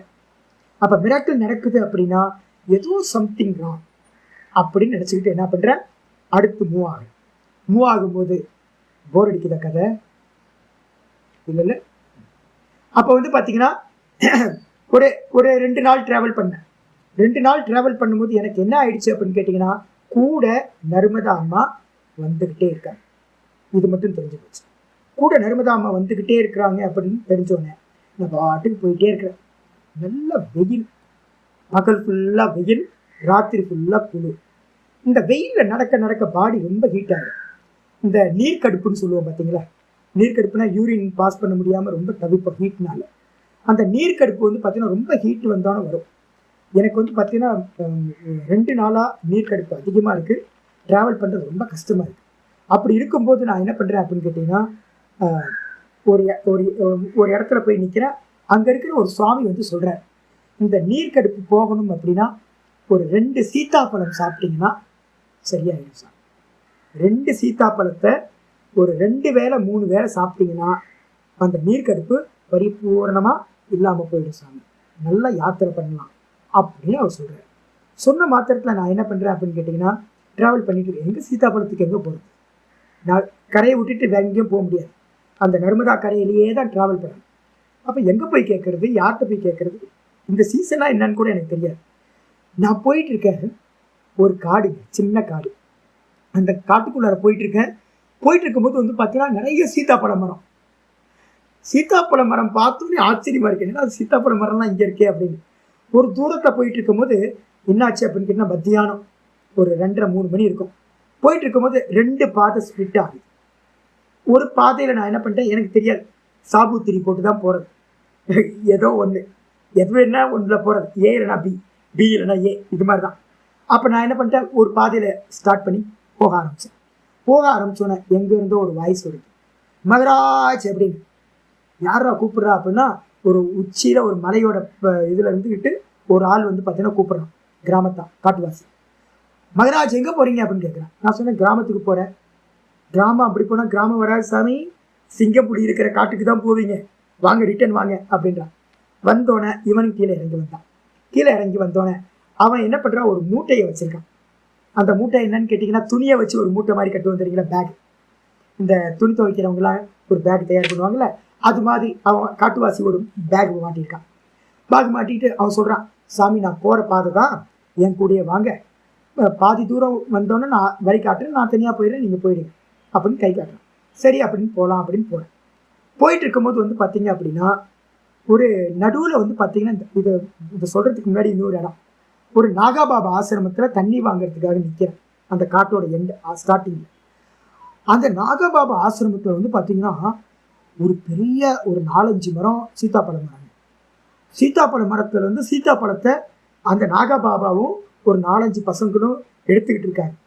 நான் அங்கே போய் சேர்ந்த மாத்திரத்தை எனக்கு ஒரு வந்துடுச்சு, இன்னைக்கு சீத்தாப்பழம் நமக்கு கிடைச்சிரும் அப்படின்னு. பாவி அந்த மகாத்மா என்ன பண்ணாருன்னா, கேட்கவே இல்லைங்க. ஒருத்தர் எப்பவுமே நாகா சன்னியாசிகள் என்ன பண்ணுவாங்க, கையில் இருக்கிறதெல்லாம் கொடுத்து சாப்பிட சொல்லுவாங்க. அன்னைக்கு பார்த்து வந்து பார்த்தீங்கன்னா தண்ணியை மட்டும் கொடுத்தாரு, 100 கணக்கில் மூட்டையா வந்து பார்த்தீங்கன்னா சீத்தாப்பழம் எடுத்துட்டு இருக்க. ஒரு பழத்தை கூட எடுத்து என் கையில் கொடுத்து சாப்பிடுங்க சாமின்னு சொல்லவே இல்லை. நானும் ஒரு 10 நிமிஷம் உட்கார்ந்தேன், 20 நிமிஷம் உட்கார்ந்தேன். கொடுப்பாரு. சின்ன குழந்தைங்கலாம் ஏக்கத்தோட இருக்கும்ல, அது மாதிரி காத்துக்கிட்டு இருக்கேன். கொடுக்கவே இல்லை மனுஷன். நான் கேட்கக்கூடாது இல்லை, விதி வச்சிருக்கு அயாச்சிதம். இப்போ கேட்கவும் கூடாது. பார்த்துக்கிட்டே ஏக்கத்தோட பார்த்துட்டு வந்துட்டேன். வந்ததுக்கு பிறகுதான் இந்த காட்டுவாசியை பார்க்குறேன். காட்டுவாசி என் கூடையே வந்தான். ஒரு 4-5 கிலோமீட்டர் நடந்திருப்போம். நடந்ததுக்கு பிறகு ரொம்ப வெயிலாக இருக்கு, சுவாமி கொஞ்சம் உட்காருவோம் அப்படின்னு உட்கார்ந்துச்சு ஒரு இடத்துல. உட்கார்ந்த இடத்துல அவன் என்ன பண்ணான், அவன் பைய அந்த பேக், அந்த துணி பேக் இருக்குல்ல, அதை எடுத்து கீழே வச்சு ஓப்பன் பண்ணாச்சு. ஓப்பன் பண்ணுனா இவ்வளோ பெரிய பெரிய பெரிய பெரிய நல்லா சீத்தாப்பழம். அவன் என்ன பண்ணான்னு கேட்டீங்கன்னா, சாமி சீத்தாப்பழம் சாப்பிட்டா உடம்பு சூடு குறையும் சாமி, நல்லா யாத்திரை பண்ணலாம் சாமி. ஒரு 2 நாளுக்கு முன்னாடி அந்த சுவாமி என்ன சொன்னாரோ அதே வச்சனம் அப்படியே ரிப்பீட் ஆச்சு. நான் பார்த்தோன்னே எனக்கு தெரிஞ்சு போச்சு, ஐயோ நான் பார்த்தீங்கன்னா மிகப்பெரிய ஏதோ ஒரு இதில் மாட்டிக்கிட்டு இருக்கேன். என்னை சுற்றி நடக்கிறதெல்லாம் மேஜிக்காக நடந்துக்கிட்டு இருக்கு. அப்படின்னோட அவன் என்ன பண்ணான்னு கேட்டிங்கன்னா, ஒரு 2 பழத்தை பார்த்தீங்கன்னா கொடுத்து சாப்பிடுங்க சாமின்னு சொன்னான். நான் என்ன பண்ணேன், பார்த்தோன்னே எனக்கு ஆசை, அப்படியே எடுத்து சீத்தாப்பழத்தை நல்லா சாப்பிட்டேன். நல்ல பழம், 2 பழம் சாப்பிட்டு முடிச்சு என்ன பண்ணோம், தண்ணி குடிச்சு யாத்திரை ஸ்டார்ட் பண்ணிட்டேன். கொஞ்சம் தூரம் போனோன்னு என்னாச்சு அப்படின்னா, அவன் பாதை மாறு ஜங்ஷனுக்கு வந்தாச்சு. அவன் சொல்கிறான், சுவாமி நேராக இந்த பாதையில் போனீங்கன்னா ஒரு 3 கிலோமீட்டர்னு ஊர் வந்துருச்சான். சொல்லிட்டு அவன் கிளம்புற டைமில் என்ன பண்ணான் தெரியுங்களா, திரும்பவும் பைய பிரிச்சான். பைய பிரித்து திரும்ப 4 சீத்தாப்பழத்தை எடுத்தான். எடுத்து 2 நாளைக்கு 2 பழமாக சாப்பிட்டீங்கன்னா சூடு கம்ப்ளீட்டாக இல்லாமல் போயிடும் சாமி. என்னங்க இது, எப்படிங்க இது நடக்கும்? இப்போ நீங்கள் நர்மதாவை பார்த்தீங்கன்னா யாராவது சொன்னால் நம்புமோமா? இப்போ திருட நிச்சயமாயிடுமா? திருட நிச்சயம். அப்போ என்ன தெரிஞ்சு போச்சுன்னா, இந்த நர்மதா கரையில் என்ன சொன்னாலும் அது பார்த்தீங்கன்னா நம்ம மனசில் இருக்கிறது அப்படியே பிரத்யட்சமாக வெளியில் வந்துடுது அப்படின்னு எனக்கு தெரிஞ்சு போச்சு. நான் சொன்னது இப்போ பார்த்தீங்கன்னா ரொம்ப ஃபியூ. அடுத்த முறை சான்ஸ் கிடைக்கும் போது இன்னும் நிறைய பண்ணுறேன். இந்த விஷயத்தில் நான் இதை எதையுமே யூட்டிலைஸ் பண்ணவே இல்லை. என்னோட சிஷ்யர் ஒருத்தர் இதே மாதிரி என் கூடவே யாத்திரை பண்ணார், பரமேஸ்வர் அப்படின்னு ஒரு சிஷ்யர். ஒரு இடத்துல என்ன சொல்லுவோம்னா, ஸ்தான விசேஷம்னு ஒன்று சொல்லுவோம். ஸ்தான விசேஷம் அப்படின்னா மாண்டூக்கியம் படித்தவங்களுக்கு தெரியும். சொர்க்கத்துக்கு நீங்கள் போனீங்கன்னா பை பர்த் சொர்க்கத்தில் பிறந்தவங்களுக்கு என்ன இருக்குன்னா, அனிமாதி சித்திகள்லாம் பை பர்த்தாவே அந்த கூடையே இருக்கும். அதே மாதிரி வானத்தில் பறக்கலாமா, தேவனா பிறந்தீங்கன்னா நேச்சுரலாக வானத்தில் பிறக்கலாம். அங்கே பார்த்தீங்கன்னா இந்திரனா பிறந்தீங்கன்னா வெள்ளை யானை, உங்களுக்கு ஐராவத யானை கிடைக்கும். நீங்கள் நினச்சதெல்லாம் சிந்தாமணி மாதிரியான மணிகள் எல்லாம் அங்கே அவைலபிளாக இருக்கும். கல்பத்தரு அப்படின்னா அங்கே இருக்கும். அது பார்த்தீங்கன்னா அந்த சொர்க்கத்தில் மட்டும் அவைலபிளாக இருக்கிறது. உண்மை தானே? காஷ்மீர் போனால் ஆப்பிள் கிடைக்கும், திருவண்ணாமலைக்கு வந்தாலாம் கிடைக்காது. அப்போ என்ன அர்த்தம், ஒவ்வொரு இடத்துல ஒவ்வொன்று கிடைக்கும். அதுக்கு பேர் என்ன பேர், ஸ்தான விசேஷம் அப்படின்னு பேர். இப்போ நர்மதா கரையில் அதுக்கு என்ன பேர் அப்படின்னா ஸ்தான விசேஷம். நர்மதா கரையில் இது எல்லாம் நடக்கும். இது எங்களுக்கு நல்லா தெரியும். ஆனால் என்னோட சிஷ்யர் இருக்கார் பார்த்தீங்களா, அவர் என்ன பண்ணார் தெரியுங்களா, அவர் நினச்சிக்கிட்டாரு நான் சித்த புருஷராகிட்டோன்னு நினச்சிக்கிட்டார். நான் சொன்னதெல்லாம் நடக்குது, அதனால் நான் சித்த புருஷன் ஆகிட்டேன் அப்படின்ட்டு அவர் என்ன பண்ணார், போகிறவங்க வரவங்களுக்கெல்லாம் என்ன பண்ணுறது, எல்லாத்தையும் சொல்கிறது. நீ பார்த்தீங்கன்னா எலெக்ஷனில் நில்லு, ஒன்றும் கவலைப்படாத, உன் வீட்டை வித்தாவது பார்த்தீங்கன்னா எலெக்ஷனில் நில்லு, ஜெயிச்சிருவேன். பஞ்சாயத்து லீடராக நில்லு, அது பண்ணு, இது பண்ணு, அந்த பிஸ்னஸ் பண்ணு, இந்த பிஸ்னஸ் பண்ணு, உனக்கு ஆண் குழந்தை பிறக்கும், உனக்கு பெண் குழந்தை பிறக்கும், நீ லட்சாதிபதியாவ, நீ கோட்டீஸ்வரனாக அப்படின்னு பார்த்தீங்கன்னா எல்லாத்துக்கும் பார்த்தீங்கன்னா வாக்குறுதி கொடுக்க ஆரம்பிச்சாரு. என்ன ஆகும், வசமா சிக்கு. 4-5 விஷயம் நடக்கும். நர்மதாம சைத்தன்யமா இருப்பான், பார்த்துக்கிட்டே இருப்பான். மிஸ்யூஸ் பண்ணுனா மாட்டிக்கிட்டேன், நிறைய இடத்துல மாட்டிக்கிட்டேன். நாங்கள் யூட்டிலைஸ் பண்ணவே இல்லை. அதான் இங்கே ஆச்சரியர் சொல்கிறார், ஒருவேளை சித்திகளில் பார்த்தீங்கன்னா மயங்குனீங்க அப்படின்னா வைராக்கியத்தை அடைய முடியாது. இப்ப நான் வந்து பாத்தீங்கன்னா அந்த அந்த மாதிரியான விஷயங்கள் எதுலையுமே நான் வந்து பாத்தீங்கன்னா குளோரியை மட்டும் பார்த்துட்டு எதையுமே யூட்டிலைஸ் பண்ணவே இல்லை. அதே மாதிரி யாருக்கெல்லாம் இப்ப சொல்லக்கூடிய விஷயங்கள்ல யாரும் இதை தப்பான மார்க்கத்துல யூட்டிலைஸ் பண்ணாம, இந்த சித்திகளை பயன்படுத்தாம, இது எல்லாம் அனித்தியம், இது எல்லாம் ஆழ்ந்த வேலை நடக்கக்கூடிய மைல்ஸ்டோன்ஸ் அப்படின்னு வைராக்கியத்தை அடைகிறாங்களோ, அந்த வைராக்கியத்துக்கு என்ன பேரு? வசீகார வைராக்கியம். இந்த வைராக்கியத்தை அடைகிறவங்களுக்கு சித்தம் சமர்த்தம் சியாத். சித்தம் வந்து பார்த்தீங்கன்னா வைராக்கியத்தை அடைஞ்சோன்னு ஒரு சாமர்த்தியத்தை அடைகிறது. யூட்டிலைஸ் பண்ண ஆரம்பிச்சிங்கன்னா கீழே இறங்கிடுவீங்க. யூட்டிலைஸ் பண்ணாமல் இருந்தீங்கன்னா, அதை இக்னோர் பண்ணீங்கன்னா என்னாகும்? ஒரு சாமர்த்தியம் உண்டாகும். அந்த சாமர்த்தியத்தினால என்ன சுவாமி நடக்கும்? தஸ்ய தஸ்ய அர்த்தஸ்ய பிரத்யக்ஷீகரணாய இது. அந்தந்த விஷயத்துல நம்ம என்ன பண்ணணும்? பிரத்யக்ஷம் பண்ணணும். ஆனா எங்கேயும் யூஸ் பண்ணக்கூடாது. இது எல்லாம் மைல் ஸ்டோன் அப்படின்னு தெரிஞ்சுக்கிறதுக்காக, நம்ம குரோத் ஆகிருக்கோம், நம்ம ப்ராக்ரஸ்ல இருக்கோம் அப்படின்னு தெரிஞ்சுக்கிறதுக்காக என்ன பண்ணணும்? இத்தனை கிலோமீட்டர் கிராஸ் பண்ணியிருக்கோம், இத்தனை கிலோமீட்டர் கிராஸ் பண்ணியிருக்கோம், நம்ம நிர்விச்சாரத்தை கிராஸ் பண்றோம், இனிமே சானந்தம் வரணும், இனிமே சாஸ்மிதா வரணும், அப்ப இன்னும் போகணும், தூரம் இருக்கு அப்படின்னு வந்து பாத்தீங்கன்னா இதை ஒவ்வொன்றத்தையும் பிரத்யக்ஷம் பண்ணி அறிந்து கொள்ள வேண்டும். ததாச்சு சதி. அந்த விதமா வைராக்கியத்தை அடைஞ்சு இதை எல்லாத்தையும் பிரத்யக்ஷம் பண்றோம்னு வச்சுங்க, என்ன சுவாமி கிடைக்கும்? அப்ப நான் ஆச்சரிய சொல்றேன், ஸ்ரத்தா வந்துருதா? ஸ்ரத்தா ஸ்மிருதி வீரிய பார்த்தோம். 17வது சூத்திரமா 16வது சூத்திரமா ஏதோ ஒன்று பார்த்தோம். அதுல இருக்கிறது அப்படியே கொண்டு வர நமக்கு என்ன ஆகும்? எக்ஸ்பீரியன்ஸ் பண்ணிட்டோம் அப்படின்னா 20வது சூத்திரம் பக்கத்துல கீழே போட்டு 20வது சூத்திரத்துல சொல்லியிருக்கோம், முதல்ல என்ன உண்டாகும்? ஸ்ரத்தா உண்டாகும். இப்ப எனக்கு இன்னும் கூட நர்மதா அம்மாக்கு எப்போ போவோம்? நர்மதா அம்மாவோட மடி, நர்மதா அம்மாவோட கரை வந்து பார்த்தீங்கன்னா என்னோட அம்மாவோட மடி மாதிரி. மடின்னு தான் சொல்லுவோம், கோதுன்னு சொல்லுவாங்க. அம்மாவோட கோது, அம்மா மையாக்கா கோது அப்படின்னுவாங்க. அம்மாவோட மடியா என்ன ஆனந்தம் தெரியுங்களா? நர்மதா கரை மாதிரி ஒரு அருமையான கரை இந்த உலகத்திலே இல்லை.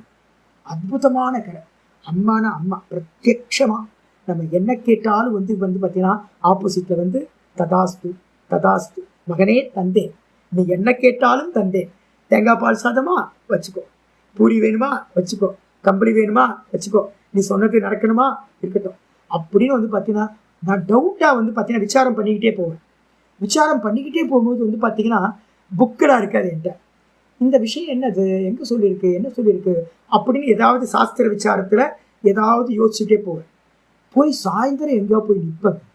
நின்னா அங்கே இருக்கிற யாரோ ஒரு சாது வந்திருப்பார், இல்லை அங்கே இருக்கிற சாதுவாக இருப்பார். அவங்க எதேச்சையா நம்ம அன்னைக்கு என்ன விஷயத்த யோசிச்சு கன்க்ளூஷன் கிடைக்காம இருந்தோமோ அந்த விஷயத்துக்கு கன்க்ளூஷனை இன்னொரு பெர்சன் வந்து பார்த்தீங்கன்னா சொல்லுவார். அப்போ என்ன அர்த்தம்னு கேட்டிங்கன்னா, கண்ணாடி மாதிரி நர்மதாமா நம்ம என்ன நினைக்கிறோமோ அதை அப்படியே ரிஃப்ளெக்ட் பண்ணுவாங்க. அப்போ இந்த விஷயம் வந்து பார்த்தீங்கன்னா நல்லா எனக்கு தெரிஞ்சு போச்சு. அதனால என்ன உண்டாகும்? ஸ்ரத்தா உண்டாகும். பிரத்யக்ஷமா ஒன்று அறியும் போது முதல்ல ஸ்ரத்தா உண்டாச்சுன்னா நீங்க என்ன பண்ணுவீங்க? அதுல பிரவருத்தி இன்னும் அதிகமா பண்ணுவீங்க. அதிகமான பிரவருத்தி பண்ணும் போது என்ன கிடைக்கும்? ஒரு வீரியம் கிடைக்கும். வீரியத்திலிருந்து உங்களுக்கு என்ன உண்டாகும்? ஸ்மிருதி உண்டாகும். ஸ்மிருதினா என்ன அர்த்தம்? நான் ஏற்கனவே சொன்னேன், எதெல்லாம் அனுபவிச்சோமோ அது எல்லாத்தையும் ரீகால் பண்ற சாமர்த்தியம். எதையெல்லாம் நம்ம ஆத்ம குருநாதர் மூலமா கேட்டோமோ, யோகத்தை பண்ணி அபியாசம் பண்ணி எந்த அனுபவங்கள்லாம் வந்துச்சோ அதை எல்லாத்தையும் ரீகால் பண்ற சாமர்த்தியம் வரும். அதுக்கு பேர் ஸ்மிருதி. அந்த ஸ்மிருதியைக்கு அந்நியமா வந்து பாத்தீங்கன்னா சமாதின்றது சம்பவிக்கும். சானந்தம், சாஸ்மிதா, அதுக்கப்புறம் நிர்விகல்ப சமாதி அப்படின்ற சமாதிகளானது சித்திக்கும். அஸ்ய அப்பிரதிபந்தேன பவிஷ்யந்தி. இது அப்பிரதிபந்தம்னா இந்த விதமா ஒருத்தன் வந்து போறான் அப்படின்னா அவனுக்கு எந்தவித தடைகளும் இல்லாமல் சமாதி லாபமானது உண்டாகிறது என்று அர்த்தமாகிறது அப்படின்னு புரிச்சுக்கணும். இதோட 35வது சூத்திரம் முடிச்சது. ஓம் பூர்ணமத பூர்ணமிதம் பூர்ணாத் பூர்ணமுதச்யதே பூர்ணஸ்ய பூர்ணமாதாய பூர்ணமேவாவசிஷ்யதே. ஓம் சாந்தி சாந்தி சாந்தி. உங்கள்கிட்டலாம் இருக்கிறது நம்பிக்கை. ஈஸ்வரன் இருக்காரா? நம்புறீங்களா? ஆமாம். என்னைக்காவது கையை தூக்கிட்டு திரௌபதி மாதிரி நின்றுருக்கீங்களா? பாஞ்சாலி நின்ன மாதிரி நிராதரவா நிராசிரயமா வந்து பார்த்தீங்கன்னா நின்ன போதுதான் தெரியும். காட்டுல வந்து பார்த்தீங்கன்னா எந்த பக்கம் போக முடியும்னு தெரியாது. எங்க பக்கம் போறது வழிகாட்டுறதுக்கு ஆளே இருக்க மாட்டாங்க. ஃபுட்டு அடுத்த ஃபுட்டுக்கு தெரியாது. ஏதாவது ஒரு சிங்கம் மேனீட்டர் ஏதாவது இருக்கும். அங்கே மேனீட்டர் வந்து அடிச்சு போடுமா தெரியாது. ஃபுட்டு கிடைக்குமா தெரியாது. எங்க தங்குவோம் தெரியாது. அப்போ வந்து பார்த்தீங்கன்னா உங்களுக்கு இருக்கிற ஒரே சோர்ஸ் என்னது? ஈஸ்வரன் மட்டும்தான். அப்போ வந்து பார்த்தீங்கன்னா வேற யாரும் உதவாத நிலையில அப்போ வந்து ஒரு உதவி கிடைக்குதுன்னு வச்சுங்க. அப்போ என்ன வரும்? தெய்வம் மனுஷ ரூபி. இதை வந்து ஒரு 3-4 யாத்திரை, நாங்களாம் பெரிய பெரிய யாத்திரை பண்ணியிருக்கோம். அப்படி பண்ணதுக்கு பிறகு வந்து பார்த்தீங்கன்னா அவ்வளோ நிச்சயமாயிடும். கடவுள் இருக்கார், ஈஸ்வரன் இருக்கார், வருவார். நான் உங்கள்கிட்ட சொல்கிறேன்ல, கடவுள் பார்த்துப்பார், ஈஸ்வரன் பார்த்துப்பார், ஈஸ்வரன் பார்த்துப்பார் அப்படின்னு. இது வந்து பார்த்தீங்கன்னா நம்ம பிரத்யக்ஷம் பண்ணணும். நம்ம பிரத்யக்ஷம் பண்ணி 2-3 எக்ஸ்பீரியன்ஸ் நமக்கு வந்துடுச்சு அப்படின்னா ராஜபாட்டை அப்படியே கண்ணை மூடிக்கிட்டு போகலாம் இந்த மார்க்கத்தில். இது நடக்கும் அப்படின்னு. அதனால வந்து பார்த்தீங்கன்னா ஏதாவது ஒரு சாதனையை, இப்போ ஓங்காரம் எடுத்திருக்கீங்களா, தீவிரமாக பண்ணுங்க. ஓங்காரத்தை நல்லா நம்பிங்க. இந்த நல்லா நம்பி ஓங்கார சாதனை பண்ணுங்க. மெதுவாக கிளிம்ஸ் வரும். அந்த கிளிம்ஸ் வர வர வர அங்கங்கே மைல் ஸ்டோன். கிளிம்ஸ்னா வேற எதுவும் மைல் ஸ்டோன். எந்த ஒரு யாத்திரை ஸ்டார்ட் பண்ணாலும் மைல் ஸ்டோன் வரும். அதே மாதிரி ஒரு சாதனை பண்ண ஆரம்பிச்சிங்கன்னா மைல் ஸ்டோன் வரும். ஒவ்வொரு மைல் ஸ்டோனும் உங்களுக்கு என்ன கிடைக்கும்? ஸ்ரத்தையை அதிகப்படுத்திக்கிட்டே வரும். அதில் அதிகமான பிரவருத்தியை உண்டு பண்ணும். நீங்கள் தீவிரமாகிட்டே போக முடியும். தத்பரத்துவம் அதிகமாகும். ஸ்ரத்தாவான் தத்பரத்துவம் சொன்னல, சையத்தேந்திரியா, இந்த 3 வந்து பார்த்தீங்கன்னா கிடைக்கும். அதனால தான் வந்து பார்த்தீங்கன்னா ரொம்ப முக்கியமாக ஏதாவது ஒன்று தீவிரமாக இறங்கியா அப்படின்னு மனசில் போச்சு. மீட்டை நம்ம நாளைக்கு